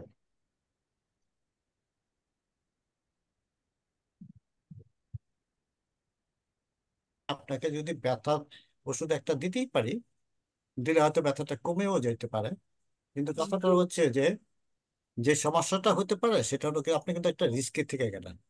আমার যে ডায়াগনোসিস আমি যেটা মনে করতেছি আপনার এখানে এখানে একটা আছে আমাদের বডি শরীরে, ওকে হয়তো দেখাইলেন এই জায়গাটায় আপনার একটা ইনফেকশন হয়ে গেছে। এখন এই ইনফেকশনটা যদি কন্টিনিউ করে তাহলে পরে কিন্তু অনেক সময় হয় কি এটা ব্রাস্ট হয়ে যেতে পারে, মানে ভিতরে আপনার ইনফেকশনটা আপনার ওইখান থেকে সারা পেটে ছুটে যেতে পারে, তখন কিন্তু আপনার লাইফটা আরো রিস্কি হয়ে যায়। তো সেজন্য বেটার হয় আপনি একজন সার্জনকে আজকেই কনসাল্ট করেন, করার পরে উনি যদি আপনাকে ইমিডিয়েট আমার সাথে আমি যা চিন্তা করছি উনিও যদি তা মনে করেন আপনার একটা সার্জারি হয়ে গেলে you will be safe, otherwise you will be in trouble. হ্যাঁ, এইভাবে যখন আপনি কাউন্সিলিং করবেন তখন তো পেশেন্ট অবশ্যই কনভিন্সড হবে। এখন ডিপেন্ডিং অন দ্য সিচুয়েশন, এখন যদি ধরেন একটা পেশেন্ট আপনার কাছে আসছে তার মনে করতেছেন আপনি সে এক্সাম্পল কি বলবো, গাইনির পেশেন্টই মনে করেন একটা পেশেন্ট আসছে, তার হচ্ছে আর কি পিভি ব্লিডিং, ঠিক আছে, বয়স্ক ধরেন 50, ঠিক আছে 50, আপনি গাইনি প্র্যাকটিস আপনি হয়তো একটু একটু গাইনোকোলজি প্র্যাকটিস করেন, তখন ইমিডিয়েটলি সে কিন্তু চাইবে যে এখন ব্লিডিং হয়েছে, ব্লিডিংটা বন্ধ করার জন্য আমাকে কিছু দেন, তাই না? জি, এখন জি। আপনার ভাইটাল সাইন গুলাতে যদি দেখেন যে তার আসলে ব্লিডিংটা খুব অ্যাকিউট হচ্ছে এবং তার ব্লাড প্রেশার কম্প্রোমাইজ, হাইমোডাইনামিক্যালি পেশেন্টটা স্টেবল না, ঠিক আছে, তো হাইমোডাইনামিক স্টেবল না, এখন সেটাকে আমি কিন্তু ইচ্ছা করে সিচুয়েশনটা এভাবে বলতেছি যে এটা আসলে ডিপেন্ড করবে, এটা কিন্তু পার্সন টু পার্সন, এটা কিন্তু একটা কোনো এক্সাম্পল দিয়ে এই এক্সাম্পল দিয়ে আপনার পেশেন্টের কাছে যে একদম সবসময় এক্স্যাক্টলি ওই এক্সাম্পলটা কাজে লাগবে তা তো না। রিলেটিভ। সেখানে আপনার কিন্তু ইন্টেলিজেন্সকে এটাকে ইউজ করতে হবে। ধরেন ওই সিচুয়েশন যেটা গল্পটা করতেছিলাম, এখন আমি যদি দেখি পেশেন্ট হ্যামাটোডাইনামিক্যালি স্টেবল না, তা সেই ক্ষেত্রে কিন্তু আমাকে কি করতে হবে, আমি তাকে একটা আইভি ফ্লুইড দিব, নর্মাল স্যালাইন দিব, দিয়ে বলবো যে আপনি একটু দেরি করবেন না, আপনাকে কিন্তু ইমিডিয়েটলি এখন হসপিটালে ভর্তি হতে হবে, হসপিটাল। আপনার ব্লাড ট্রান্সফিউশন লাগতে পারে। আমি আপনাকে একটা ওষুধ দিয়ে আমি হয়তো ব্লাড ব্লিডিংটা কমানোর চেষ্টা করতে পারি, কিন্তু এটা তো কমবে কিনা আই এম নট শিওর। আর ওইরকম কোনো ওষুধ সত্যিকার অর্থে আমাদের হাতে নাই, আপনার যেটা লাগবে সেটা নেই, মানে আপনাকে পেশেন্টের কাউন্সিলিংটা এখানে ইম্পর্ট্যান্ট। খুব কথা ইম্পর্টেন্ট। বুঝছেন? এখন ধরেন ধরেন আপনি ডিশোল্ডারিং করতেছেন বা আপনি মনে করতেছেন আমি রিস্ক নিব না, কিন্তু এটা কিছুটা ম্যানেজ আপনি করেন, সেখানেও কিন্তু আপনার নিজের ইন্টেলেক্টটাকে আপনি ইউজ করবেন। কথাটা বুঝছেন? এটা সিচুয়েশন তো ভ্যারি করবে। হ্যাঁ অবশ্যই একটা পেশেন্ট যখন আপনার কাছে আসবে আপনি একদম কিছু না করে এই কাগজের মধ্যে এটা একটা রেফার লেটার বা মুখে বলে দিলেন ওনার কাছে যান, এটাও জাস্টিফাইড না, তা না? জি স্যার, ইমিডিয়েট যদি কিছু করণীয় থাকে তাহলে আপনাকে তো করবেন, ইমিডিয়েট কিছু তো আপনি হেল্প করবেনই, তাকে দিয়ে বললেন যে আপনি ওষুধটা খেতে থাকেন, আজকে যেতে পারলে ভালো, ডিপেন্ডিং অন দ্য সিচুয়েশন, যদি যদি মনে করেন একদিন দুই দিন ডিলে করলে কোনো সমস্যা নাই, বললেন যে আপনি ওষুধগুলো খেতে থাকেন, মিন টাইম যদি খুব সমস্যা হয় আমাকে যোগাযোগ করেন, নাহলে আর যদি দেখেন একটু ইমপ্রুভ করতেছেন কিন্তু আপনি এখনো ভালো হন নাই, তখন এই স্যারকে একটু দেখে আসবেন বাস, তখন কিন্তু সে কনভিন্সড হবে। আপনাকে কাউন্সিলিং করতে হবে, এখানে ইম্পর্টেন্ট জিনিসটা হচ্ছে কাউন্সিলিং। স্যার আরেকটা জিনিস হলো যে স্যার অনেক সময় রোগী আসলে আমরা যেটা হয় যে মানে একটু পেরিফেরিতে ইনভেস্টিগেশন, রোগী আসলো আমি হয়তো দেখে তাকে সাধারণ দু একটা ইনভেস্টিগেশন দিতে চাই, কিন্তু রোগীর মানে ইয়ে দেখলে বোঝা যায় যে সে এই মুহূর্তে কোনো ইনভেস্টিগেশনে যেতে চাচ্ছে না, সে এই মুহূর্তে একটু মানে কোনো ওষুধপত্র নিতে চাচ্ছে, যদি ইনভেস্টিগেশন লাগে তাহলে সে হাসপাতালে যাবে, এরকম তার একটা মনোভাব। সেক্ষেত্রে স্যার আমরা কি তাকে কাউন্সিলিং করে ইনভেস্টিগেশনের কথা লিখে দিব এবং সাথে না ওষুধ আপনি দিয়ে দিব আচ্ছা নাকি? আচ্ছা ঠিক আছে স্যার। আমি বলি স্যার। আপনাকে। সবসময় আমাকে খেয়াল রাখতে হবে। আমি আমি আসলে হয়েছে কি জানেন, স্যার মানে যেটা এভিডেন্স আছে, এভিডেন্স বেসড কথাগুলি আমি বলবো, 70 থেকে 80% আপনার ডায়াগনোসিস কিন্তু আপনি করে ফেলতে পারেন on the basis of history and your clinical examination. ঠিক আছে? 10 এই আপনার 10 থেকে 20% এডিশনাল সাপোর্ট আমার লাগে ল্যাবরেটরি ইনভেস্টিগেশন থেকে। ঠিক আছে? তো এখন কথা হলো যে হ্যাঁ, কিছু কিছু ক্ষেত্রে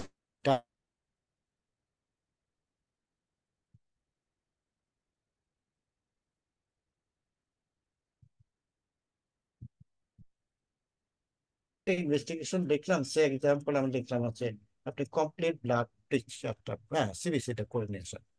আমি কি এডিশনাল হেল্প পাবো? আমার কাছে একটা রুগী আসছে, সে এক্সাম্পল ডায়রিয়া নেই। এখন ওই মুহূর্তে তার কমপ্লিট ব্লাড কাউন্টের কি ইনভেস্ট কি মানে আমাকে দেবে পারে, মানে আপনাকে জাস্টিফাই করতে হবে যে why I am doing this. আপনি এখন ধরেন একটা পেশেন্ট আসছে, আপনি দেখেন দেখতেন হয়তো তার এই আর কি খুব সিভিয়ারলি ডিহাইড্রেটেড। আপনি অবশ্যই সে সময় যদি আপনি মনে করেন, তাকে বলতে পারেন আপনি একটা ইলেকট্রোলাইট করেন। তার কারণ কি, ইলেকট্রোলাইট না করলে তার কি হইতে পারে, হাইপো অথবা হাইপোনাইট্রেমিক কমাতে চলে যেতে পারে, তাই না?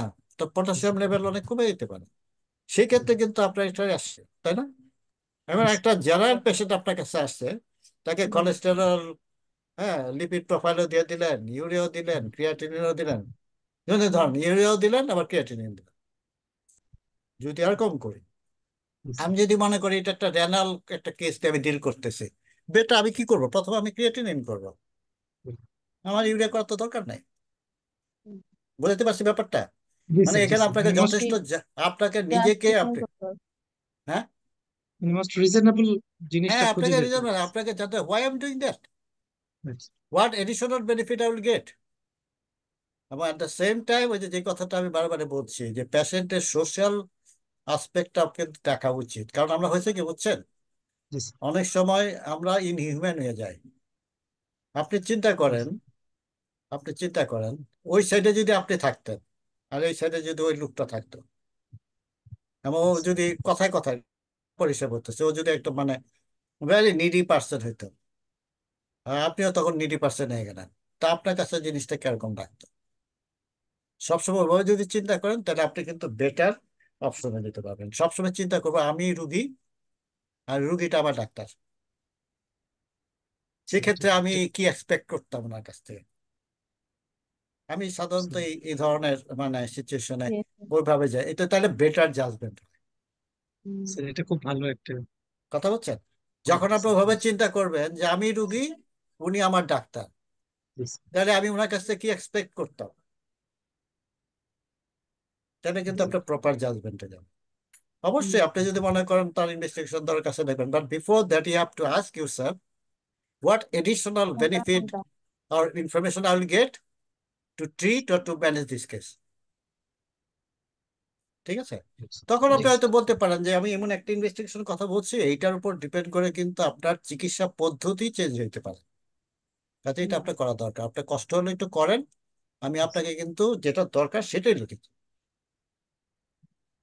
অপ্রয়োজনীয় কোনো লেখি নাই। যদি আপনি ওভাবে চিন্তা করেন তখনই কথাটা বলতে পারবেন, তাই না? জি স্যার, জি স্যার, মানে মানে ওই রোগীর সাথে কথা বলতে হবে। ইয়েস, আপনি রুগীর সাথে কথা বলে আপনি আপনি যে মানে এটা তো সব আপনার মানে রিসার্চের থেকে বিষয় আছে। 60% ইনফরমেশন, না ইনফরমেশন না, 60% ম্যানেজমেন্ট কিন্তু আপনি হিস্ট্রি থেকে আপনি নিতে পারেন, 20 থেকে 30 আপনার ফিজিক্যাল ফাইন্ডিংস, আর এডিশনাল 10 থেকে 20% আপনি পাবেন ল্যাবরেটরি ফাইন্ডিংস। তো কাজে আপনি ওখানে মিস করে গেলে, আপনি যে যখন এক্সাম করবেন, তাই না, আপনাকে তো বেশি সময় দেওয়া হয় না। ইন্টারন্যাশনালি একজন জেনারেল প্র্যাকটিশনারকে হলো 15 মিনিট সময়। So in 15 minutes time you have to perform all your activities, taking patient history, then correlates with the systematic examination, then writing prescription. এই সব কিছু আপনাকে 15 মিনিটের মধ্যে শেষ করতে হবে। তো সেই জন্য আপনাকে সবসময় দিতে হবে, আগে চিপ কমপ্লেন করে আপনি চলে গেলেন ফোকাস হিস্ট্রি, আমার কাছে একটা পেশেন্ট আসছে ভমিটিং নিয়ে, ঠিক আছে, কথায় কথা মনে কথা ভমিটিং, এটা হলো তার চিপ কমপ্লেন। তখন আমি দেখবো তার বয়স কি, তার জেন্ডার কি। এখন যদি একটা ফিমেল হয়, তার বয়স যদি 18-20 হয়, তাহলে ওই যে ডিডির কথা আসলো, তখন ওইভাবে কিন্তু আমার হিস্ট্রি করে আসবে। আমি চিন্তা করতে পারি ইটস কে বি এ কেস অফ, কি হতে পারে, প্রেগনেন্সি, তাই না? তাহলে আমার হিস্ট্রি গুলা কিন্তু আপনার ওইখান থেকে আমার ধরতে হবে। তখনই আমি হয়তো ছোট খুব তাড়াতাড়ি করে জিজ্ঞেস করলাম যে বমি এর সাথে মানে ডায়রিয়া আছে কিনা, ঠিক আছে। সাথে সাথে ইমিডিয়েট ম্যানেজমেন্টের জন্য হয়তো বলতে পারি যে কতক্ষণ আগে আপনি প্রস্রাব করছেন, আপনি কতটা পানি খাইছেন, আমি একটু ডিহাইড্রেশনও চেক করে নিতে পারি। যদি দেখি না এই সাইডে যাচ্ছে না, বয়সটা তো যাচ্ছে ওদিকে, তখন হয়তো জিজ্ঞেস করলাম যে আপনি কি ম্যারিড কিনা, আপনার এই মাসিক মিস হয়েছে কিনা এর মধ্যে, বুঝছে না? সবকিছু কিন্তু আপনাকে গাইড করবে। এই জন্য বলি আমরা focus history is very important for the general practitioner. আপনার তো A to Z করার দেখা সিস্টেমেটিক করার দরকার নাই, এগুলো ফোকাস হিস্ট্রি করে আপনি জায়গা মতো পৌঁছে গেলে তো ভালো। তখন এক্সক্লুশনের জন্য আপনি যদি মনে করেন না এটা তো ডিফারেন্সিয়াল হিসেবে এটা আসতে পারে, তখন ওই ডিফারেন্সিয়াল চিন্তা করে আপনি আরো দুইটা হিস্ট্রি আপনি নেবেন, দিয়ে একটা ইনভেস্টিগেশন করেন, এক্সামিনেশন করেন। বুঝতে পারছেন? জি স্যার। জি স্যার। এই টেকনিকটা কিন্তু, এই জিনিসটা আপনাদের প্র্যাকটিস করতে হবে। এবং যারা প্র্যাকটিশনারই কিন্তু আসলে যখন একজন স্পেশালিস্টের কাছে যায়, স্পেশালিস্টের কাছে যাওয়ার আগে কিন্তু ডায়াগনোসিসটা মোটামুটি করে দেওয়া থাকে। শুধু স্পেশালিস্ট তার এক্সামিনেশন, তার টেস্ট দিয়ে সে কনফার্ম করে যে yes your line of treatment আর your mode of management is okay. যেটা আপনি করতে পারলেন না, তার অথরিটি আছে, সে আপনাকে কনফার্ম করলো, তাকে আপনাকে হেল্প করলো। হয়তো কিছু স্পেশাল ইনভেস্টিগেশন, স্পেশাল প্রসিডিওর যেটা আপনি করতে পারেন না, সে করে দিল। বুঝতে পারছেন? জি স্যার। তো থ্যাংক ইউ। ইম্পর্টেন্ট হলো এখানে definitely you have to listen the story. Story tell করতে হবে পেশেন্টের কাছ থেকে, পেশেন্টকে স্টোরি টেল করতে হবে। এর জন্য আপনাকে কাউন্সেলিংটা বেশি ইম্পর্টেন্ট। আপনি যত তার কাছে সহজভাবে কথা বলতে পারবেন, এবং এই কারণেই কিন্তু আমাদের দেশের রোগীগুলো, আপনি জাস্ট প্র্যাকটিস ইট, আপনার রোগীর অভাব হবে না। জি। শুধু এই জিনিসটা আমাদের অভাব আছে, এখন আমরা সময় দিই না। আমরা মনে করি আমার 10টা 20টা 50টা 60টা রোগী দেখতে হবে, এটা তো ইনহিউম্যান, তাই না? এটা ইনহিউম্যান, মানুষের সাথে প্রতারণা করা, তাই না? এনিওয়ে, কথাটা আপনারা অন্যভাবে নিয়েন না, আমি না আপনাদের স্যার, সাথে থ্যাংক ইউ শেয়ার স্যার, করলাম। Thank you. কারণ আসলে যে কথাটা আগে আপনারা নিশ্চয়ই শুনছেন, পৃথিবীতে তিন ধরনের প্রফেশন যাদেরকে মানুষ রেসপেক্ট করতো বাংলাদেশে। একটা ছিল ডাক্তার, শিক্ষক, আর আইনজীবী। এবং আনফর্চুনেটলি তিনটা প্রফেশনকে মানুষ এখন ভীষণ রকম নেগলেক্ট করে, ভীষণ রকমের নেগলেক্ট। এর জন্য আমরা দায়ী, শুধু মানুষদেরকে দোষ দিতে হবে না, আমরা দায়ী। এনিওয়ে, আর কিছু আমরা আলোচনা করব আজকের যে বিষয়বস্তু ছিল।